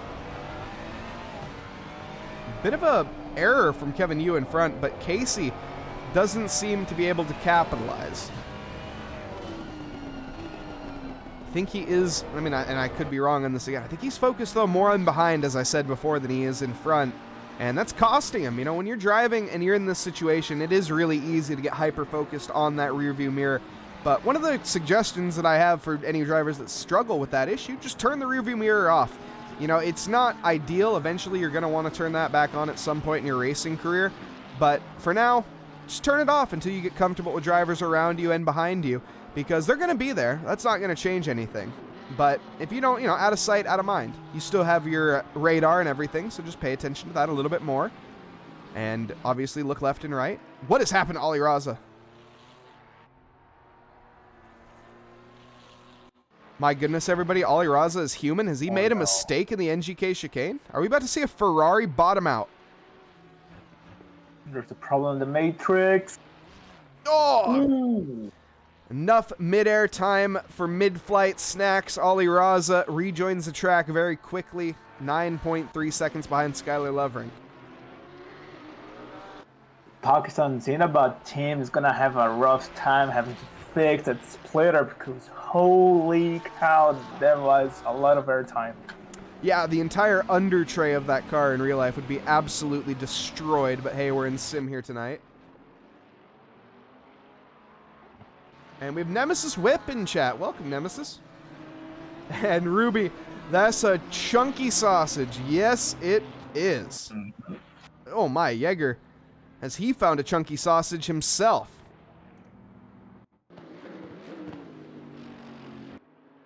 Let's see. Oh, big snap of oversteer. Actually, just a massive tank slapper. Sends him sideways. At least he stays out of the barrier, does Jaeger.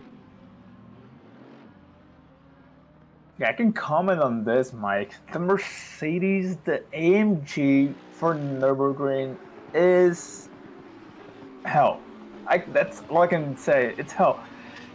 Any setup you can put in the car, it's going to be real lively like a Porsche, and I don't know why. I think my suspicion is it has 8 cylinders that are being sent to those 2 rear wheels.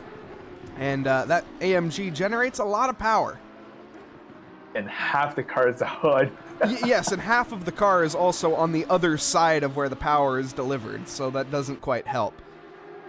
You may ask, well, why would a mid-engine car then make a difference with the V8 stuck there? Well, all the weight is in the back, which means you're able to smush that car to the ground and deploy that power without your wheels spinning as much, at least. Of course, they still do. Your wheels are constantly spinning when you're driving.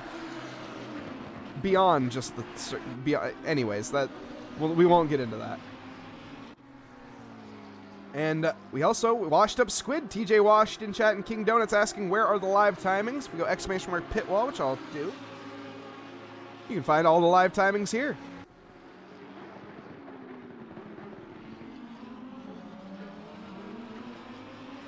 Unfortunately, King Donut, we don't do live timings, though, for Stream Racer, and I know you want to see that data there after taking the dub tonight.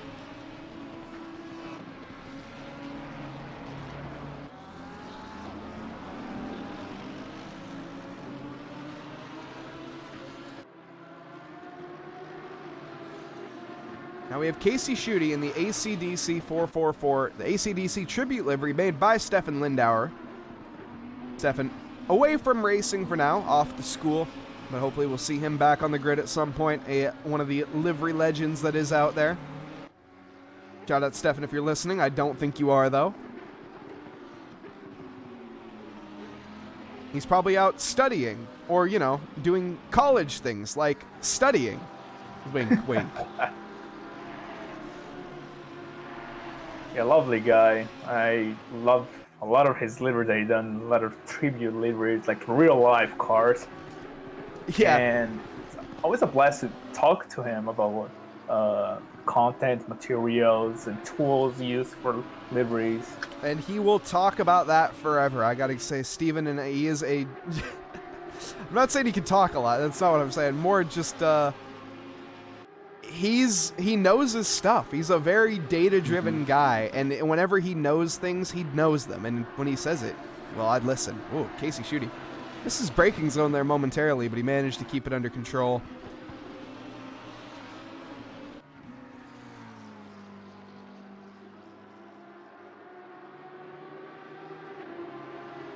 S3 was... Oh, yeah. For your Sector 3 was unmatched. Dude, you could have got beat at the end, though, with a well-timed boost, but we saw Steven Tomazic, who is out on track currently.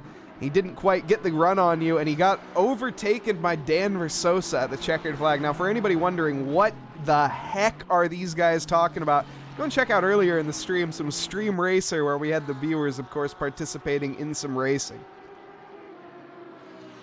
King Donut, well, the winner tonight. No one expects a vertical overtake. Nobody, you're right, Dan. In all of my years of racing, I must say I've never seen a vertical overtake before. That has to be up there in the firsts when it comes to a vertical overtake across the line by 10,000ths of a second.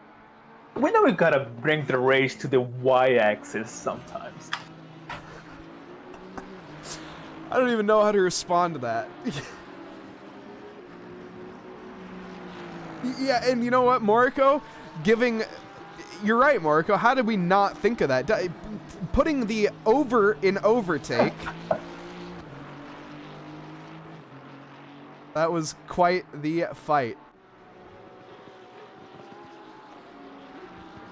And is there a way to get more POVs than just the stream? Actually, yes. I'm sure. I don't know off the top of my head, just looking through this list. Devin Anthony might be live. It's a possibility. I'm not sure. Who are some streamers out there tonight? Steven Tomazic, he might be live.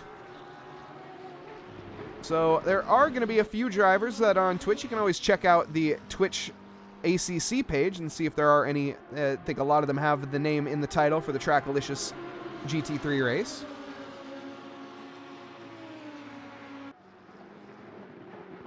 Let me see if I can find any. Yeah, well, Dan works on that. We'll keep an eye on this three-way battle here. Casey Schutte, Vadika Stitsiev, and Jace Wright. 3 Lamborghinis all charging their way through. Casey hasn't yet been able to make an overtake opportunity happen. He really hasn't made anything happen yet. But that's going to be out of shape for Vadik. And actually, I thought Casey...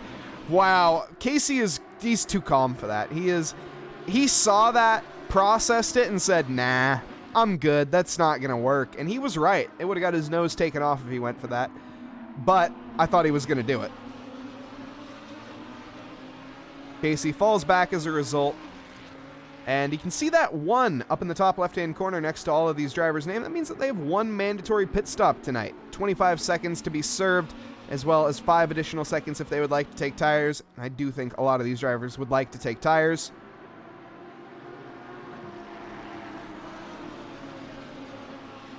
We'll see, though, as that window should come in around that 45-minute mark. We're sort of approaching it, though. As we hit the 50-minute mark, we may see some drivers start to come in and going for those undercuts. It's an interesting strategy. In fact, Jelson Cruz, I should say, coming out of the pits now. Kevin Yu also has made his pit stop. Darren Thomas also has made their pit stop. So we have a few pit stops already made here tonight. But in terms of the front runners, I will predict Skylar Lovrink in particular is going to stay out as long as possible. Now, Dan, any word on any streamers that are live? Can't seem to find any. I'm seeing a lot of battlers. Something's going on, but no, nothing for us, sadly. Unfortunate. Steven Tomazic, also unfortunately, I think just lost that position to Steven Music. Some Steven on Steven violence. Let's take a look here at Steven's livery. Tomazic's livery with the one of the best liveries on the grid. Oh my goodness! Hold on, everybody. We almost needed a fireman to pull Steven out of his car right there. Let's take a look at this. So Steven, gaining maybe a little bit too much here into the chicane. As you can see, a misjudges braking marker. I think there was just the slightest taps, maybe. But Steven managing to keep it under control. Both Stevens managing to keep it under control. Now, let's take a look at one of the best liveries on the grid, of course. Shout out to all of the first responders out there on the planet, not just in America, but in particular the ones in America, because hey, go America. But shout out to, of course, all of our first responders as well as servicemen and women out there. You guys are incredible and make what we do here possible. So thank you all for your service as well. As like I say, just massive kudos for the cojones on all of you, quite frankly. Steven Tomazic smells blood there. Steven Music getting out of shape. It's in case Jackman in the pits. Already leaving, but which I think Jaeger Carl has retired. He's been in the pits for a while. Sadly, seems to have retired the car. Unfortunate there, Jaeger. Hopefully we see him back out on track trying to make that checkered flag. And King Donut, anyone watch the UFC fight last night? I unfortunately did not. I was too busy playing COD. I'm going to be completely honest. Yes, and also, yes, thank you, King Donut, for pointing out. How did I forget? Happy Veterans Day also. Yes, thank you, of course, like I say, to all veterans and servicemen and women out there. We see Kara in chat saying that he has a headache right now. Ah, that's too bad. That's a health issue. That's not even a technical issue at all. Tough one. Hope he gets better, bud. Yeah, I definitely don't want to continue with that. And just saw Ferrari losing in the background. I was looking at chat. We'll pay no mind to the Ferrari spinning in the background. If I didn't see it, it didn't happen.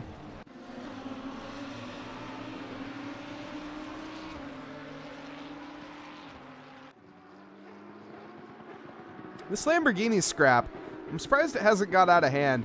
Casey, though, is kind of in a bottleneck right now with the two Fuchsias in front. They can work together. That's the thing, is Jace can go for an overtake on Vadik, and they can communicate that Jace isn't actually going to make the overtake. But what that allows, or what that doesn't allow, is Casey Schutte to place his car anywhere near the inside of Jace Wright. He'd have to make it 3 wide if he wants to get the overtake. So far, these drivers working excellently as teammates. Oh, that's one way to be a blue flagger.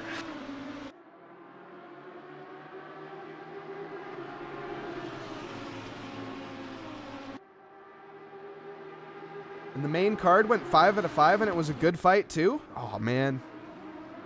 That's too bad I missed it. The main event last week kind of sucked.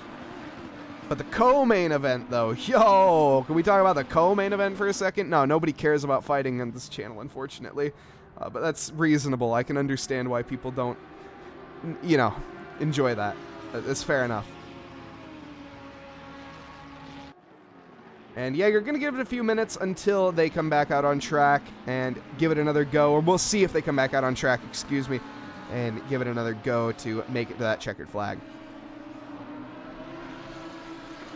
Also, while we were talking, Casey Schutte decided enough's enough of that battle, and he is going to go for the undercut. As I said, as that 50-minute window approaches, we're going to see some of those drivers get frustrated like in that situation there and go for it. It will be interesting to see if it pays off in the end. Yeah, it seems to be tough on tires. Track temperature is 33 degrees Celsius, Mike. That's relatively hot, and pitting now may make things worse at the end of the race. We'll see. Yeah, as the drivers are not even halfway through on these tires, and if their tires are bad now, well, do they have a treat later? But that is, of course, a later problem. And I had a point here. Oh, I know what I was gonna say. I was gonna talk about our Patreon and things of that nature. So yeah, let's talk about this for a minute. Well, we have a little bit of a lull in action as the pit stop phase is about to start to unwind. Before we get into that, big shout out to all our patrons, as you can see all their names on screen right now. Especially thank you to our V12 Exotics, but also the V8 Muscle and V4 Inline. V4? What? Why is it a V4? Import? What? Eric, what did you do? It's an inline 4, I thought. Yeah. On the isn't the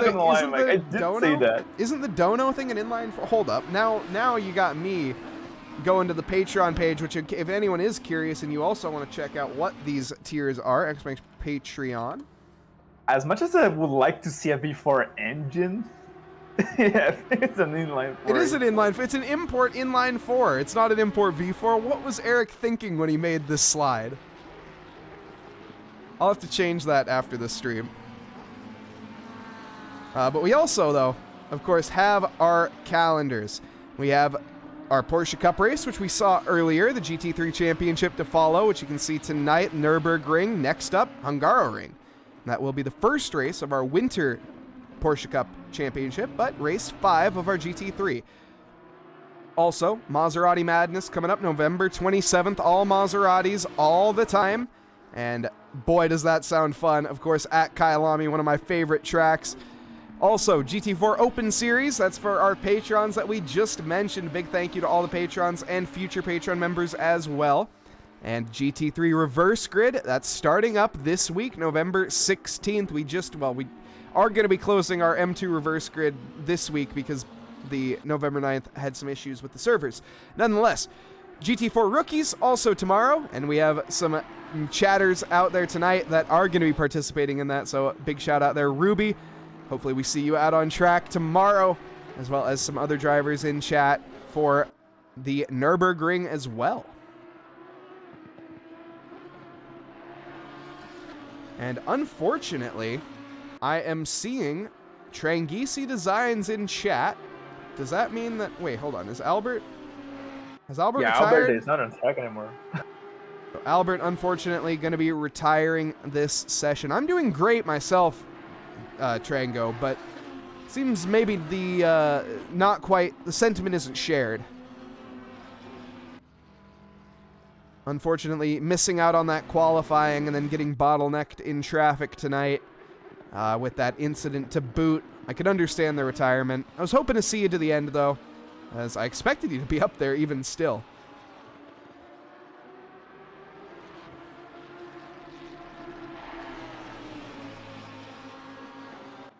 And King Donuts also saying that all 5 fights went to knockout or submission. My goodness. I missed an absolute thriller of a bout, clearly, and I'm so upset because I don't have any way to rewatch it. Definitely don't watch it illegally. Most certainly not. Why? Because that's illegal, and who would do that? That's illegal to do things illegal. Nuh-uh. We do not condone this kind of behavior here.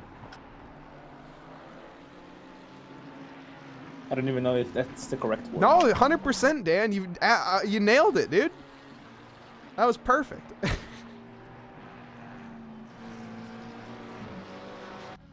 Devin Small Block Anthony is going to come into the pits this time around. Vadik and Casey go through as a result.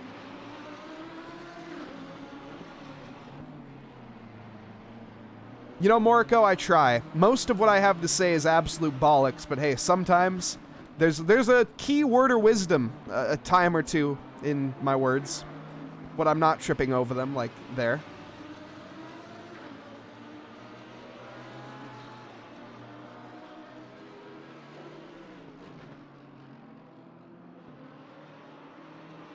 Yellow flag from Stefano Rinaldi. Oh no, that's an onboard lap that we still have to do now that I think about it.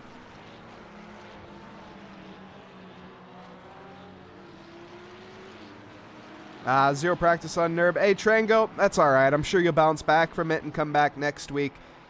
You know, it is what it is. Next week, you got 2 races on top of it, so get some practice in, of course, next week, which I literally just read the calendar for, and I've already forgotten because I have a peanut brain, is going to be... Why am I forgetting? Nonetheless, Hungaroring, of course, Hungaroring. So you can get some practice in for that in the meantime. And thank you, Stephen Buckley. Yes, Stephen Buckley, yes.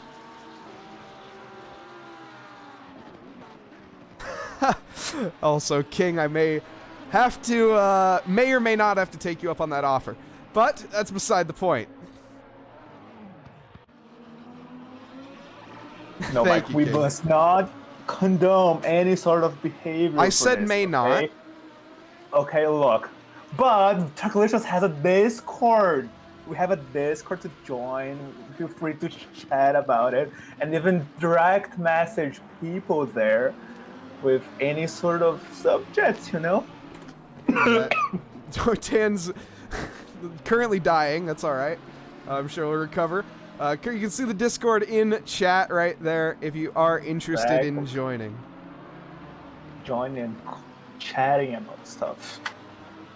Yeah, not only do we have our races that we put on every single week, which is quite a few of them, we also have an amazing community that just goes and hangs out in Discord and does some lapping, does some practice, and gives advice as well if you're interested in it. Anton was just disqualified? Oh no. Is that a case of a penalty on top of a penalty? Or a very spicy pit entry? There to be quite the spicy pit entry. You really, I'd be surprised. This is a tough track to have that hot of a pit entry on. I'm sorry, but I would like to see that. Let me see the replay. Could have been a spicy pit entry as well as a drive-through, though. Or, excuse me, as well as a... Yeah, as well as a drive-through. That could be possible. And Stefan saying that TRACKILICIOUS drivers are really good. Yes, they are. I can say that from first-hand account. That is why I am up here in the commentary booth and not down out on track. I would be, well, probably not in contention right now if I had to guess, but hey. Moriko needs to get back into some ACC. Yes, you most certainly do, Moriko. Gotta see you back out there. Oh! Whew! Stefania with a lovely save. Also, Jace right out of the pits. I want to see that save, though, from Stefania Blaskovic. I think we're going to catch the tail end of it, maybe. We hop on board, bottoming out onto the curb. A terrible entry into the initial part of the turn. Bottoms out on the second part of the curb. And a nice snap of oversteer. Stefania looks calm and collected. I don't even think she needs a new change of pants after that. I most certainly do.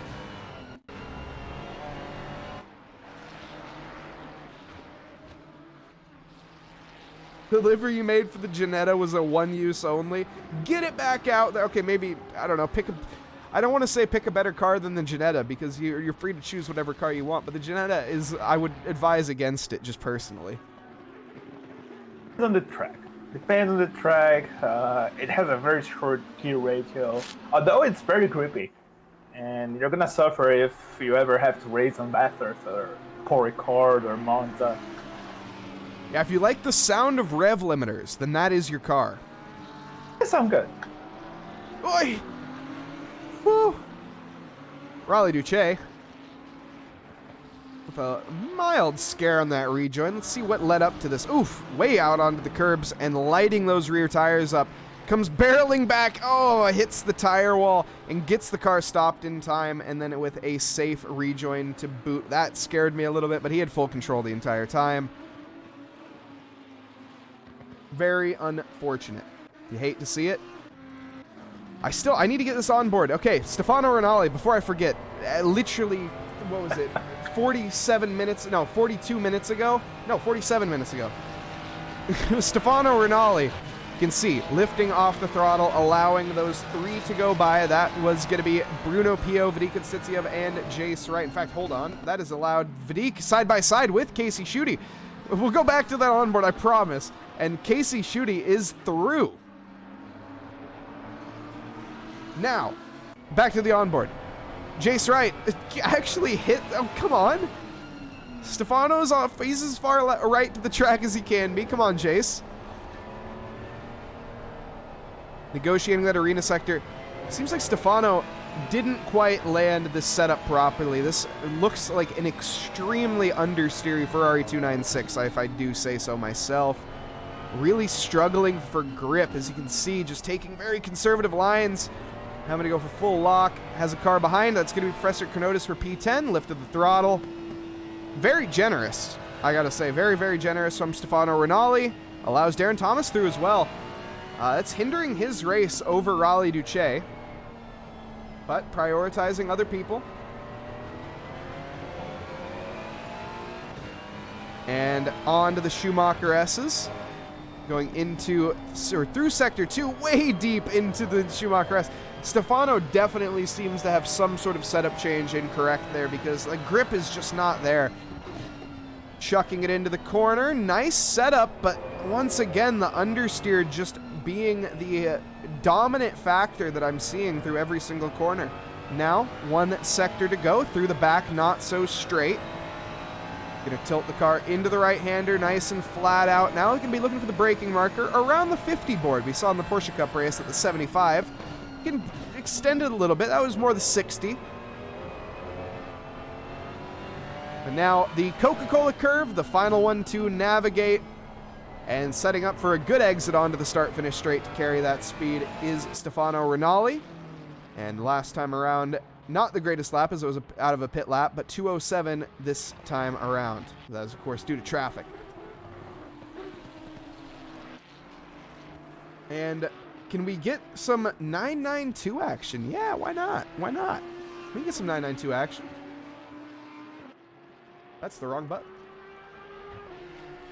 Let's take a look at Christian Rousseau. First off, let's take a look at this livery. The melted Jolly Rancher Mercedes. No, not Mercedes. He's not driving a Mercedes anymore. He drives a Porsche now. That's why we're looking at it. Come on, Mike. Keep on sucking, says Christian Rousseau. That's Christian's car talking, not me. But an awesome melted Jolly Rancher livery. And safety first on the back, of course. And an incredible sound that this flat 6 makes to boot. Of course, the only rear-engine car in the game. One of the few rear-engine cars even in production in general anymore. The 992, of course, to its counterpart, the 991. What is the difference, people may ask, because, of course, it is very subtle. So subtle, in fact, that you barely notice in terms of visuals. Well, really, it just means that the engine was tilted forward 5 degrees and as well as moved up a couple millimeters, basically sending that engine as close to the rear axle as it possibly can be without being considered a mid-engine car. So, little interesting fact that nobody really cares about, but hey, for any Porsche fans out there, there you go. Not even I knew that. I think Vadik taught me that, if I'm not mistaken, or someone taught me that. Someone in chat taught me that, and I think it was Vadik. So, Mike, the boys of the truck are back. Tell a bit about the importance of practicing pit entries. Uh-oh. Because Anton Voss did cross the pit entry line at 104 kph. And that's something you probably should have practiced beforehand. Shame to see that happening. Just for reference, anyone, we have a 60 kph limit. That is almost double the speed limit in the pit lane. Wasn't it 50? Is it 50? I don't know. It might be 50. I thought it was 60, but it might be 50, yeah. Down the inside goes Zane Blisket onto Casey Jackman. Casey going for the switcheroo. Not going to happen, though. Had to get on the brakes mid-corner to avoid that rear bumper of Zane Blisket, but pushing him through the arena sector now is going to have a lunge down the inside. Thinks better of it, though, and ends up going deep as a result. That would have been a very ambitious move from Casey Jackman, and wisely he backs out of it.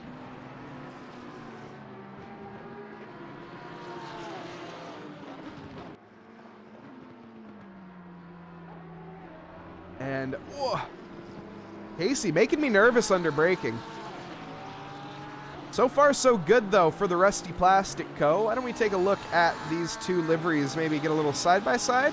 Oh, well, we're going to be going for a move, actually. Oh, and that is exactly what I was worried about, everyone. Oh, be careful on rejoin as well. Let's go back and see that again. That was sort of inevitable. I got to say, that move from Casey, just a little bit too far back, sends it. The gap was there. I gotta say, the gap was there, but the brake's not quite there. Oh, now they're shedding a bit of paint. Yes, indeed, they have a new paint job on that car, does Casey. But now let's take a look at the livery. That's what we were doing, of course. The Rusty Plastic Co. Maybe a little bit less rusty and a little bit less plastic on it as well.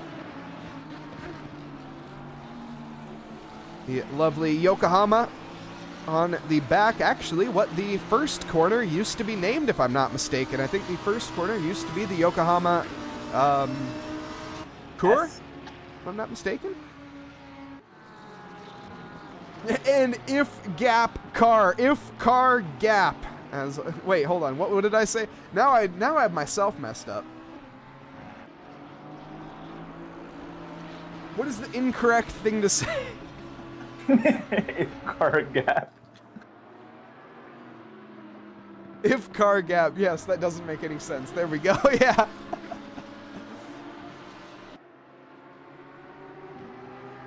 Some tidy liveries here. Always, Jay. Gotta say, some drivers really bring some absolute stunners to the table. Let's see if there's any in particular that really stick out. I don't see any Jet Engelman liveries. We have the Rockefeller Racing here. This is a nice one. The lovely FU Cancer on the side. A nice support livery as well. Hashtag stay strong. For the Rockefeller Racing, of course, by Rocky Rocco, currently piloted by Jelson Cruz.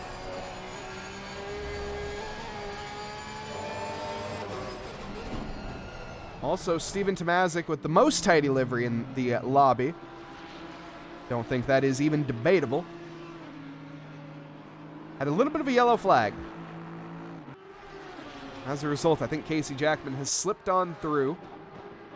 Casey next up will be Steven Music. But up front, Vadik, Casey Schutte, and Bruno Pio, interestingly, have managed to find a little bit of a squabble together here.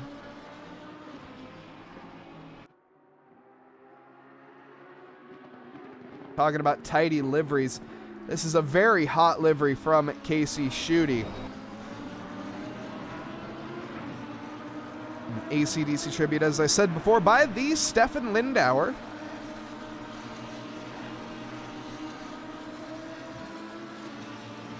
Currently being repped with that 444 logo on top. Vadik breathing down the rear diffuser, and Casey Schutte's splitter basically glued to the front of the back of Bruno Pio. Bruno, though, as I said, that actually is a bit further than I expected.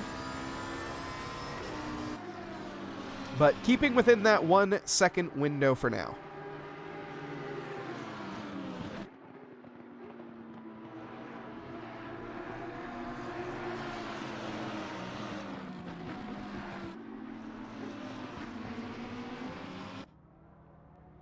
Now back onto the start-finish straight to complete lap 28 tonight.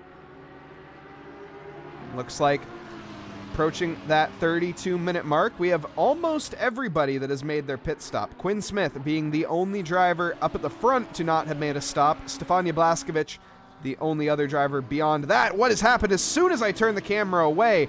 Bruno Pio and Casey Schutte have had it coming together. How has this happened? Casey is very far back. And he just misjudged his braking? Or did... I'm so confused. Did the McLaren brake early? Did Bruno brake early? Because it looked like Jace also got caught out there. That was such a gentle tap. I would expect Casey Schutte to just point the car outwards. Yeah, honestly, I have no idea what to make of that situation. I've seen a lot of crashes in motor racing, and that was a very, as you said, slow one. And so hard to tell from the angle that we had of what exactly happened. You'd really have to go in and evaluate what the braking markers of each driver was lap per lap and see how that marked up that time around, because I think Bruno Pio broke early, but I'm not sure because Casey, he looked to just hit his braking marker at the proper time there, but I could be wrong. He might have missed it by a couple meters. And that really is what makes the difference, a couple meters here in your braking markers, especially into turn 1 at the Nürburgring. Especially when you have a tow from the car ahead, you don't really feel the increased speed you have, but that's going to affect your braking point. Yeah, most certainly, and needing to adjust for the circumstances. You can see the two sister cars just out of shot there. That is the goal of Bruno for right now. As it stands, Ollie Raza and Skylar Lovrink, well, Skylar Lovrink leading this race. Yeah, it seems that Bruno just brakes earlier in that corner. Because right there, we just saw Casey have to dive to the outside to avoid the back end of Bruno. Is there damage on Bruno Pio's car, or is Casey just that much more confident under braking? I don't know if it's a McLaren thing. You're one to talk about the McLaren. You're right. No, that's a great point, Daniel, that actually slipped my mind, and that you're absolutely right. The McLaren does have to lift off and brake a little bit earlier than most cars. But I don't think that's to that extent, is my only argument for that. It seems that the amount that Casey is gaining under braking seems to be quite the difference. Keep in mind the Lambo does have increased engine braking. What is Casey running in? Casey running in map 1.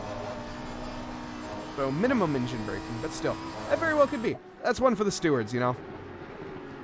We can speculate all we want, but at the end of the day, what happened is what happened, and it is what it is. So, a bit further down the grid, Casey Jackman still trying to dispatch of Steven Music, and Steven Music is caught up with Zane Blisket once again. These two have quite the rivalry as it stands in this race, so we'll see how this fight comes to fruition.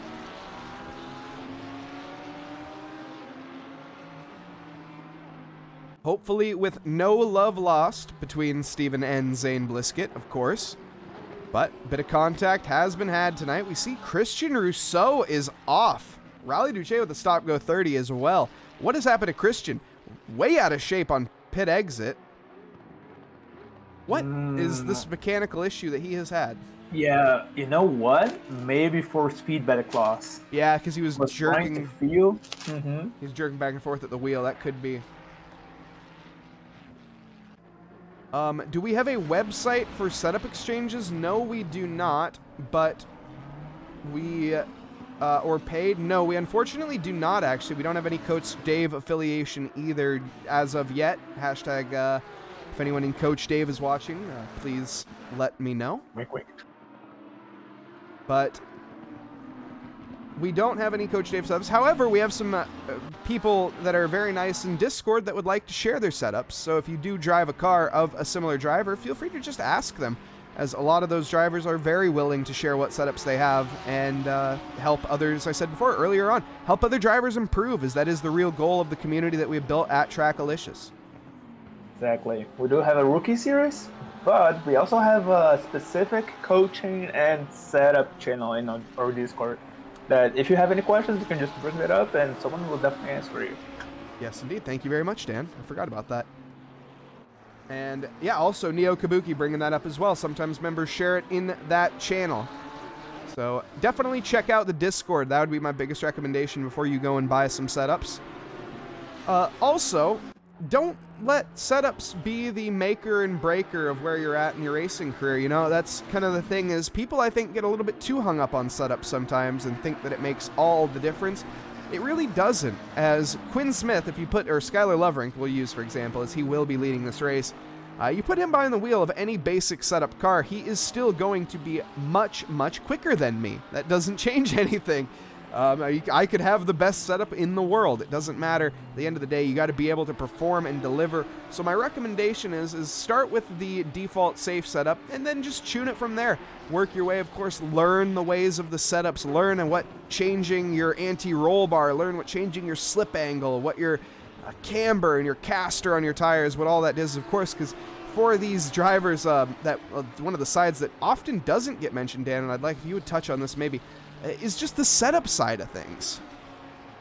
Yes, I'm one to blame the car, but I have driven the 296 for the Road to the Grand Finals season, and yeah, I would say it's just I'm not on par with these guys, and best way, honestly, to get better at the game is driving. Like Grand Thumb, if anyone watches him, says it's all about practice, all about that training, baby. It's just get behind the wheel, get a grip of the car, the track, and get some seat time, and that's going to take you way farther than just setup tweaking. And hey, King Donut, there's a very easy solution to that problem, just an FYI. So just one click away. Oh no, Steven Music, as I switch to him, he loses the back end and goes into the barrier. What timing? Let's take a look at this as he was chasing down on Zane Blisket in front. And Steven, I think we're about to see a bottomed out 296. No. Yeah. Too much throttle is what I gained from that one. Thank you, One Bigley, for keeping me honest. Not the first time today. At first Music official. maybe running something different on his car. Let me see. Uh-oh. Devin Smallblock Anthony is in a terrible location right now. He is going to manage to get off the track. What's happened here? Ruby just adding one more to the kit. Oh, big bottom out for the Rockefeller Racing of Devin Smallblock Anthony. He tried to save it once, he tried to save it twice, and the third time he lost it.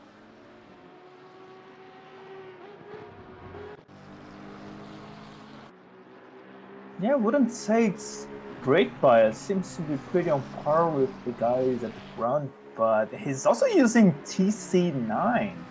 Yeah, I honestly don't know if it's damage. We're not seeing any damage. No clue.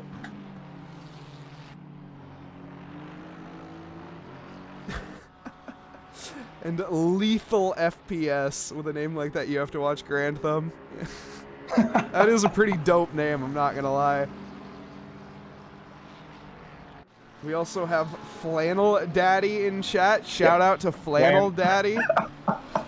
If you're listening, appreciate you, brother. Or sister, but presumably brother. This race is not sponsored by the Sonoran Desert Institute for Wings. No, but if they're looking for a sponsoree, though. Oh yeah, we were. As it stands, 23 minutes and 14 seconds left in this race. Bruno Pio in P7, chasing down Vadik Stitsiev. We saw him have a bit of a moment early on. In fact, he's down 4 positions from where he started. Definitely not the optimal result. We also have Quinn Smith leading this race. He still needs to pit, though. Skylar Loverink, 4.5 seconds behind Quinn.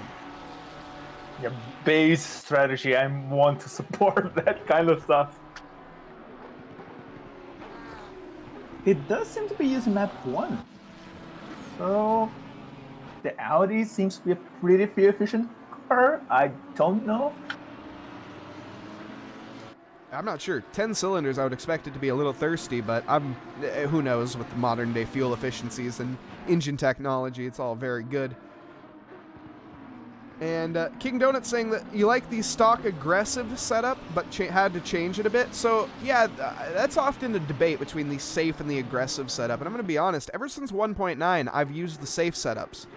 Pre 1.9, I liked the aggressive setups, but ever since the new physics update, I've really enjoyed the safe ones. It seems to be tuned a little bit better, and then you just tune it yourself. Like I said before, you learn, what does anti-roll bar do? What does caster do? What does, how do I gain a little, what's my dampers do on this? What does opening my brake ducts do here? Play with that. Learn what it does. Maybe do some research, and you can find out. You need basically a PhD to set these cars up, but you can learn the basics, and at the very least, understand what the drastic changes that you can make are in terms of feeling that grip out on track. And as Stephen Buckley says, racecraft is number one. Preach. Absolutely. Working on your racecraft is going to be the biggest objective. And somebody that we've seen who has done that quite a bit, Vadik, I know I said it in a previous race, when he joined the league, his racecraft was not up to the caliber that it is nowadays. He definitely had a few times where, let's just say, he went into a corner and misjudged his braking due to a little red haze that we get when we are driving. Since then, though, Vadik, that red haze is tuned down, and he has gotten to be a very consistent and very, like I said, consistent high-running driver.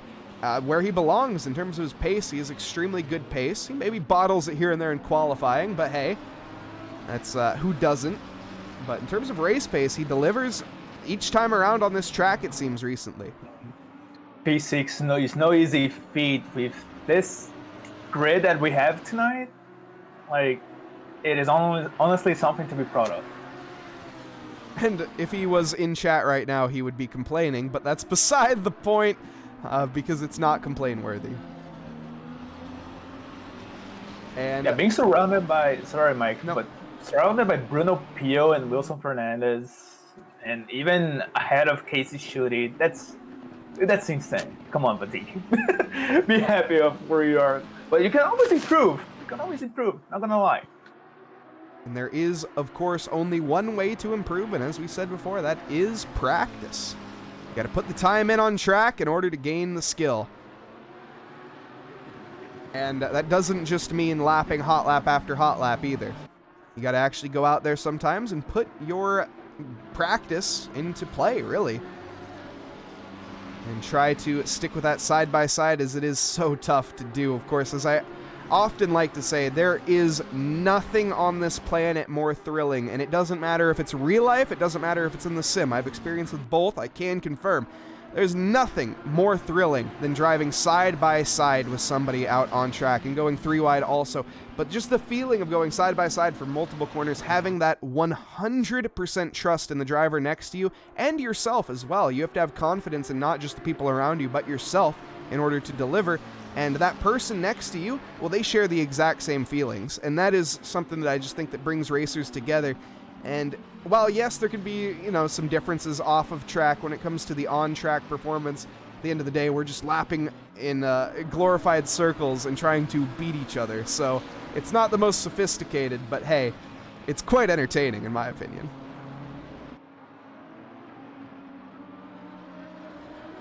Yeah, I have not had the privilege to race a very fast car. All I have done was race go-karts, basically.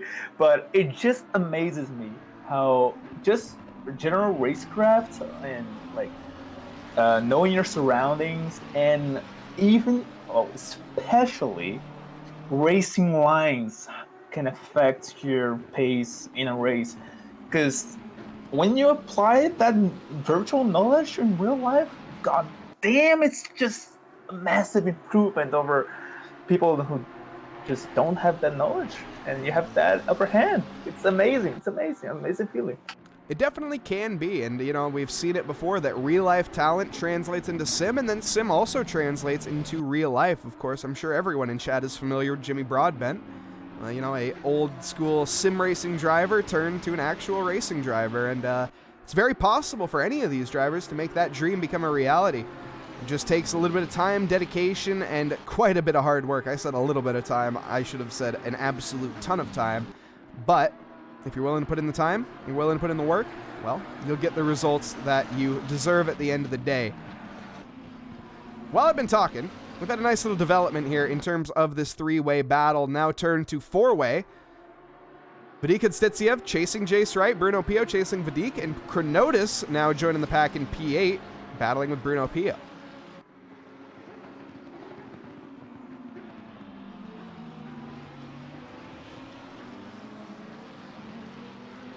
And Stefan also making a good point that it's difficult for people that have never raced on a real track to comprehend the physics.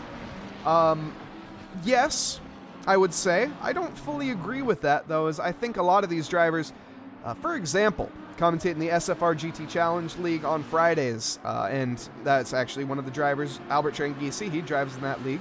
But there is a 12-year-old driver. His name is Vinicius Duzzi. He's a Brazilian boy wonder.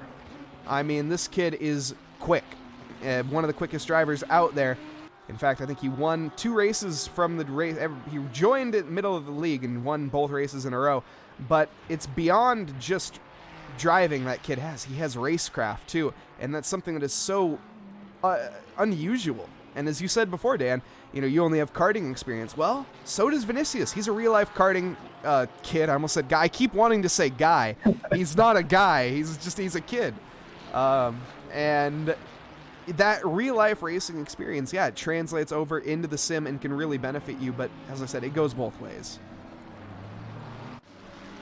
Yeah, I can understand where Mr. Buckley is coming from, because in real life, sure, racecraft is one thing, but you don't have any UI, you don't have any proximity radar, and sometimes, like, we don't have mechanical failures in ACC. Well, anything can happen in a car when you're driving there. I wouldn't go as far as saying you don't have mechanical failures. Of course, you still can have that in terms of rig. But yes, I get what you're saying. Or alternatively, you can pull a Devin Anthony and blow your engine up mid-race. That's also something you can do. Devin Small Block Anthony, in case anyone's curious, that's where that name comes from. Yeah, putting over 9,000 RPM in a Camaro is not recommended, not even by Chevrolet themselves. I would say especially by Chevrolet themselves would not recommend revving your Camaro to 9,900 revolutions per minute. Yeah, probably less than ideal when that's 2,000 past the rev limiter. And Sharpenberry, what did you miss? Well, you missed pretty much the whole race, Sharpenberry. We're down to the last 15 minutes, and we've been here for, well, 60 so far. Yeah, motor go boom. That's what we call money shift in these plants. I'm not sure that's what a money shift is, Dan. Yeah, it's money shift. It's not an increase in money. It's just, yeah, that's gone. And one bigly, yes, given another point, especially in 1.9 where it loses power way before it redlines. Yeah, one bigly definitely would know that car very well. Of course, an avid Camaro driver. Did I just? Oh yeah, I did. His Twitch name is one bigly. Jacob Church. I thought I just called you by your car name momentarily and I got embarrassed, but hey. Gotta love consistent names. But Jacob, I have seen that with the Camaro way before that update. Like the horsepower line, the dyno line, or whatever it's called, I'm sorry, has never been like maximum horsepower on the red line. I think it's like 500 RPM before the red line, something like that. That's the most beneficial rev shifting time for the Camaro. We're getting a bit of sidetrack here, but it's always nice to bring in some content for our viewers. I don't think we're sidetracked at all. We're talking about TRACKILICIOUS races. Okay, true. Ain't nothing sidetracked about that. And current drivers on track. I think we are on the rails and this train is underway, folks. Devin Anthony, he hasn't been on rails this entire race. He's had a couple incidents. So in a result, put him down into P17. He's actually up 3 positions, but I think he was up further at one point. Oops. I don't know if that did anything. That might have. Hopefully it didn't.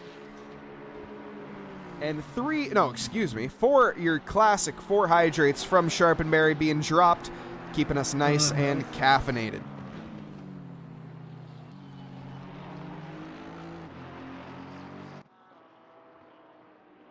Whoa.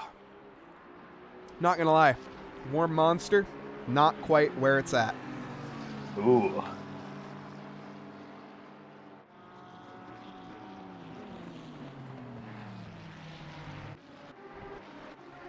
Casey Schutte in his challenge for P7. It seems to have gotten a little bit more challenging as he's down into P9 behind Professor Chronotis. Not sure how that's managed to happen.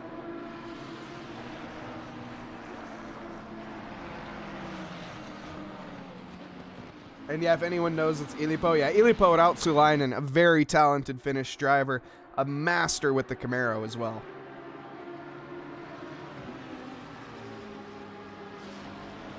But no Camaros on grid tonight. Of course, that's going to be tomorrow. So make sure you guys do tune in for that. In fact, now that we have a little bit of a lull on track, I'll do this one last time before the stream is over tonight. We have our calendar, of course, our GT3 series, which you're watching right now with our Porsche Cup support. Of course, if you were in the previous Porsche Cup series, make sure you sign up for the next one because it is a split series starting November 19th on the Hungaroring. We also have the Maserati Madness, all Maseratis at Kyalami. Definitely look forward to that one and get signed up for that. On top of that, our M2 reverse grid, which will be coming to an end this week. We'll have that stream, I think, Tuesday or Wednesday. I don't remember which. And then our Spa-Francorchamps debut at the GT3 reverse grid. Now that, like I say, make sure you guys sign up for that because if you want to take part in such a fun championship, that is one to be a part of.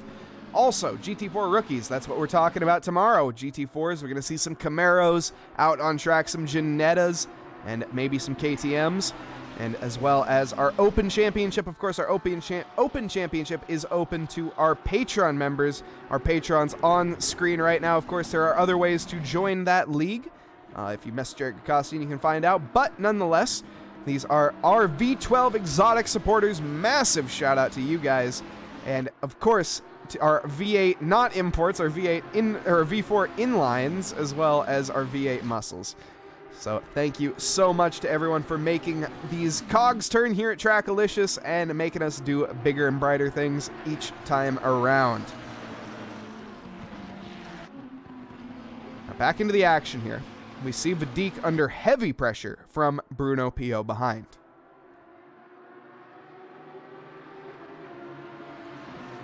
As they come down the start-finish straight, Bruno Pio been delivering pretty well in the previous few races in terms of his championship. He's lined up in P3. He's had 1 podium finish and as well as 2 P5s. Of course, his previous round is going to be dropped due to poor results. There is 1 drop round. But Bruno standing strong, but Quinn Smith in P4. He is going to be scoring higher and potentially taking the championship from Bruno Pio, not in terms of the lead, but in terms of P3. Of course, our leader for the championship, Dan, is going to be Skylar Lovrink, or excuse me, Ollie Raza currently. Yeah, he'll keep the position, but Skylar slowly creeping that in, getting the gap down. We'll see how the season will unfold later on. But it seems to be getting tougher by the weeks. It seems, though, he's finally going to do tonight what he was not able to do in any of the previous races. I think we can count our chickens before they hatch in this case. Skylar Lovrink, he's 20 seconds ahead of Ollie Raza. Now, Ollie Raza is one of the most talented drivers I've ever seen. However, Skylar Lovrink is also in that category. So we are, I think, going to see these positions remain stationary. Wilson Fernandez, 11 seconds behind also. Not sure we'll see any gains there. I think our top 5 are or top 4 at least, are pretty much sealed. But now in terms of 5, 6, 7, 8, 9, and 10, Well, that is completely up in the air right now, which you can see all of them coming onto screen right now. Speaking of Quinn Smith, I'm surprised his very, very overcut worked out. Wait, what? Something happened to Jace's controller?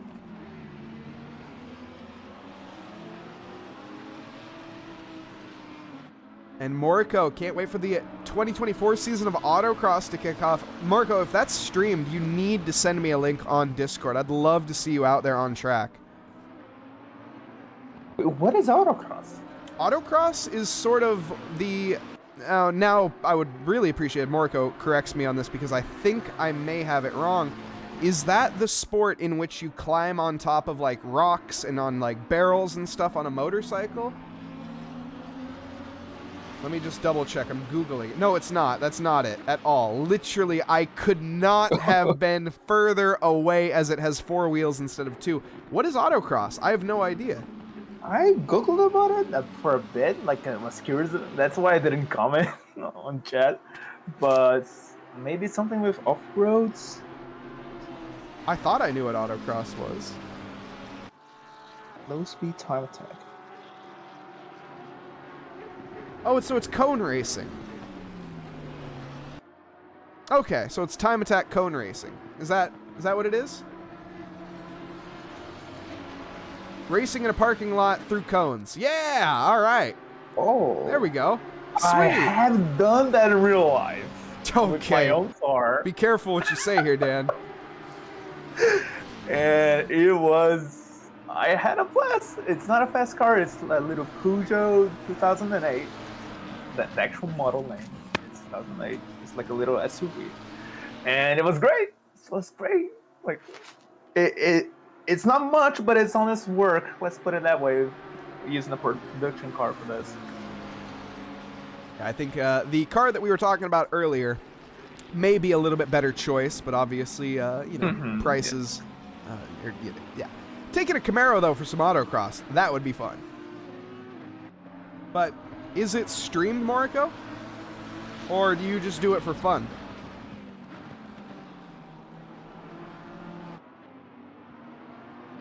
Or do you have a YouTube channel? Yeah, or do you have a YouTube channel? Yeah. Footage. That'd be sweet. I'd love to see it. We do have that sort of thing here, but it's just called time attack. Yeah. Yeah, Moriko, you should like get a GoPro or something, strap it on the dash and get some good footage. That would be so cool. I'd love to see your autocross stuff. See some IRL Moriko track battling. I was going to say actual battling, but there will be none because it's versus cones. Yeah, tell us where the parking lot is. I can commentate. Yeah, there we go. Actually, Moriko, where do you live in the US? Because TRACKILICIOUS is also a real live track day company? Yeah. Or organizer? Yes, yeah, I think it's an actual company, yes. Eric. And they do host, well, we do host events in Michigan. I think it's 4 different circuits. Yeah, so I'll explain it a little bit more as well, hold on, actually, as Casey Schutte gets an overtake onto Professor Chronotis there. Nicely done. A bit of an error from Chrono leads up to that. But yeah, here at TRACKILICIOUS, we run actual factual track days as over in Michigan. The 2023 season is over, so that will be back up in 2024. And we go to different tracks throughout Michigan. As I pull up a list of said tracks right now, we go to Waterford Hills, Gingerman, and a few others as well. The Autobahn, which I'm assuming is not the Autobahn in Germany. But definitely check out the actual TRACKILICIOUS website if you're interested in that, or just message Eric Gakasian on Discord. That's probably going to be your best bet. It's awesome to see. I follow TRACKILICIOUS on Instagram, and Eric posts a lot of pictures of the cars that do participate in these track days, and they're so pretty. Turkey cars at that. I think there was a Fiat the Spanish car maker once. Yeah, I don't think I've ever seen a Seat in real life, but it's quite the car. Also, Stephen Buckley pointing out that Boeing puts on large autocross club events. Interesting, especially here in Washington. All right. And I'm in Washington, in case anyone was curious. I guess that didn't really make that clear. But cool. That's the West Coast getting some love. Yeah, I don't know why, but I've met like every West Coast person in the Discord in these past few days for some reason. And that's kind of just the way it goes, I guess. Look at the train. Holy moly. 2 minutes left and a lot can happen. Yeah, we're just keeping an eye on this battle right now. Honestly, I don't even have anything to say, as it is so cutthroat. None of these drivers wanting to make anything too rash in terms of the decision making. They're running out of laps, though. And in fact, they will have one more after this one. Big send from both drivers. Outside line being picked from Professor Chronotis, but I think Casey should have that covered off pretty handedly.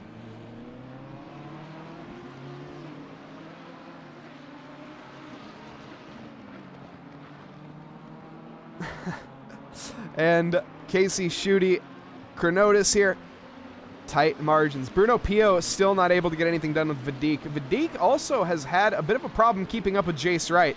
Jace needs to back off a little bit here and help his teammate out. As I said before, they need to work together, going side by side into corners and just not going for the overtake, but going for an offensive defense, because I think we are going to see Bruno Pio go for some moves here at the end. He wants that championship, Dan.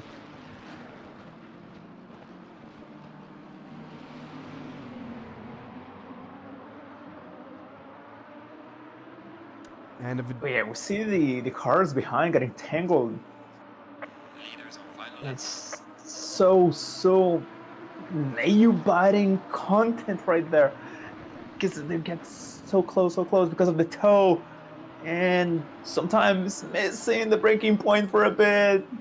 Got the heart pumping. Yeah, these are extremely tight. If these drivers could stand up out of their seat, I'm sure they would, but they are firmly strapped in with a 5-point harness, of course, taking the simulation to the next level. I'm sure some drivers are, actually. But regardless, also, Stephen Buckley missed the race tonight because he can't go more than 30 minutes without a pit stop. Come on, Stephen. Being old ain't an excuse. You got Casey Shooty on track. He's old.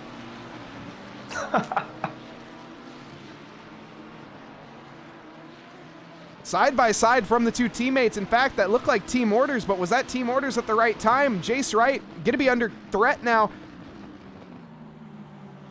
Looks like he holds it. Cheeky. That's cheeky. Stefan 72? All right. Maybe you get a pass. That's fair enough. Hands go nuts. You know, that's a very reasonable reason. I apologize, Stefan. But that's, yes, also, as Morko was saying, that's awesome that you're still out here on track racing with us. I love that. So thank you. And thank you for being here in chat. Big thank you to everyone for being here in chat and providing some amazing content and just keeping us entertained throughout the night. Wait, worse? Wait, he did mention that he did autocross in the 70s, now that I think about it. Hey, but anyways, that's beside... Ollie Raza to the line here. Ollie Raza? No, Ollie Raza taking the win? Wait, what? Ollie Raza taking the win. Wait, what? What? Wait. Did I count my chickens before they hatched? I don't see Skylar Loverink in the server at all. I don't see Skylar Loverink in the server either. We have had a disconnect. Let me fetch the replay. I don't know if he crossed the finish line and left early. I do not think he did. No, I definitely do not think that's the case, as I would see that on my timing charts. Ollie Raza takes a win tonight. Okay. Yeah, good keeping me honest there, Dan. To the line, we're going to have a fight still with Jace Wright, Bruno Pio, and Professor Chronotis. It's going to finish in that order. As I'm just trying to process what just happened. Also, Stefan, you can race 250 superbikes, but can't do a 30-minute stint. Come on, no. I'm just kidding. What? That, yeah. Apparently racing to the line. When did he disconnect? Do we have an update on that, Dan? My replays seem to be botched. I'm trying to figure out, but apparently lap 43? Oh, man. That is just too bad. We're going to head out and go into... Yeah, I see his car flying on the main straight. Dude, Skylar can't catch a break, man. That sucks. We're going to head back into the booth, everybody. Welcome back to the booth. But wow, that sucks. Did my game just crash? No, it didn't crash. Okay, there. Yeah,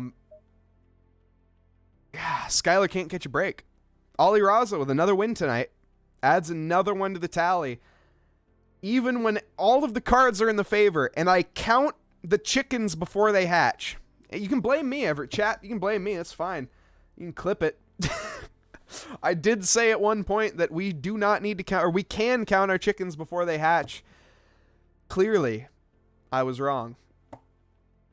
Yeah, it was Skylar's first win of the season, was supposed to be.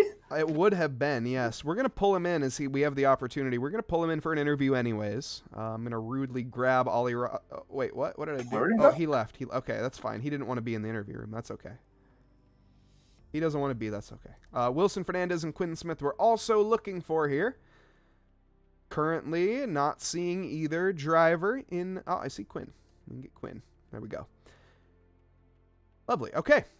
Let's pull in our drivers here. And why don't we start here tonight with Ollie, our race winner.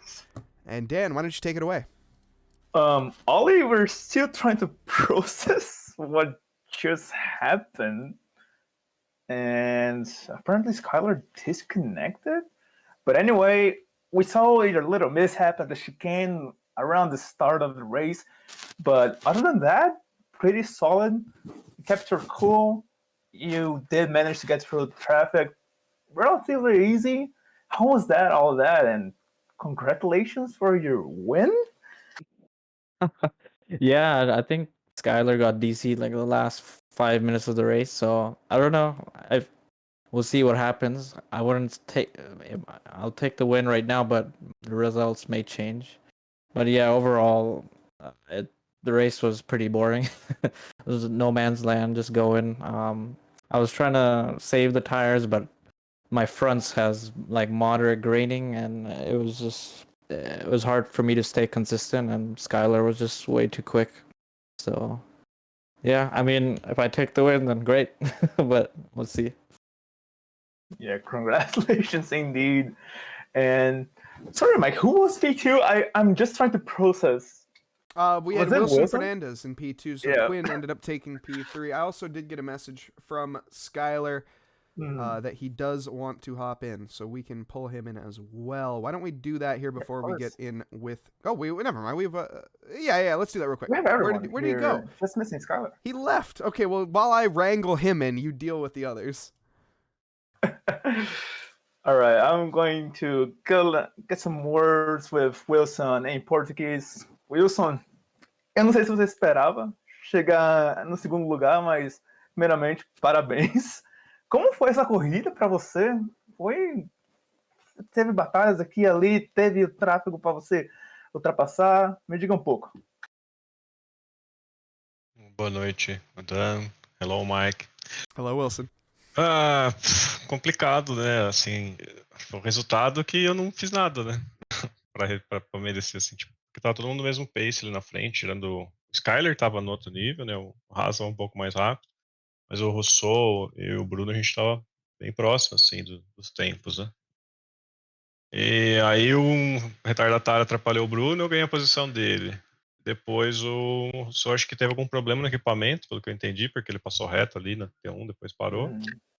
E o Skyler, não sei o que aconteceu, se foi a conexão, se teve algum problema também com o equipamento. Né? E acabei chegando em segundo, né? Mas nem esperava também, assim, era chegar normal ali em quarto, quinto, né? Disputando com o Bruno, talvez. Mas foi isso aí. O que importou foi a consistência no final, né? Então, Consistente eu parabéns. tava. Agora, o de resto aí, infelizmente, foi acontecendo problema com os outros aí. Foi. So I was just asking Wilson about his result, and he did capitalize on the event, but he felt like it was boring that he didn't do anything throughout the entire race, and yeah, he's happy to have that P2. And last but not least, Quinn Smith, P3. Congratulations, and also congratulations that massive overcut hitting at the last bit of the race. How does it feel? Yeah, it was a tough one. I mean, I had the mindset from the start that I was going to be saving tires. I wasn't going to be pushing them, and it was kind of hard to just let some of those people go by at the start. But ultimately, it came back to me towards the end after the pit cycle. So, good strategy. Probably won't work every race, but it worked out here. Yeah, awesome. And we do have Skylar Loverank here to talk to us about. Actually, I do want to hear your side of the race. How was it for you? It was a good race. Can't really complain. Couple difficult back markers, but other than that, pretty clean. Just I was kind of ran with my race and tried to focus on my laps and all that. Yeah, I did see you focusing on your laps. You did a 153 on race pace. That was insane. Congratulations. And what happened? Was it a connection issue? Yeah, with like 6 minutes left, my screen went black. So I assumed I disconnected. Oh. And, it was everything kind of just locked up. So I just kind of restarted my PC, and obviously by the time that was done, the race was also almost done. So. Oh, that's Skylar, you can't catch a break, brother. You had the win tonight. It would have been your first win in the GT3 series, and it gets stolen away like that. I feel for you, man. Yeah, it sounds like it might be reinstated, but I hope it will. Personally, I hope it will. As even Ollie says, that was a well-deserved one. 20-second gap come the disconnect, and Ollie Raza with that error especially reinforcing it. Yes, Ollie Raza made an error, everybody. He is human. And so far, though, that was Skylar not putting a foot wrong, except for his computer putting a microprocessor wrong. I don't know. Something like that. Something wrong. But anyways, what a race. What a race. 90 minutes of action tonight. And up at the front, not quite as much action, but in that mid-pack, that was very eventful. Thank you guys, all the drivers. Congratulations on your podium. Ollie Raza taking the on-track win, potentially Skylar Loverank taking the win. We also, of course, have Wilson Fernandez in P2. At least we'll just do the on-track. P2 on-track, and Quinn Smith finishing third on-track. So thank you, guys. Yeah, thank you.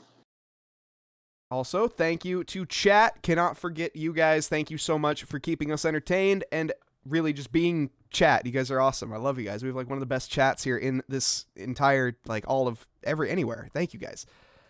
Big thank you as well, Daniel Verçosa, joining me in the booth. Thank you for your amazing commentary, Dan.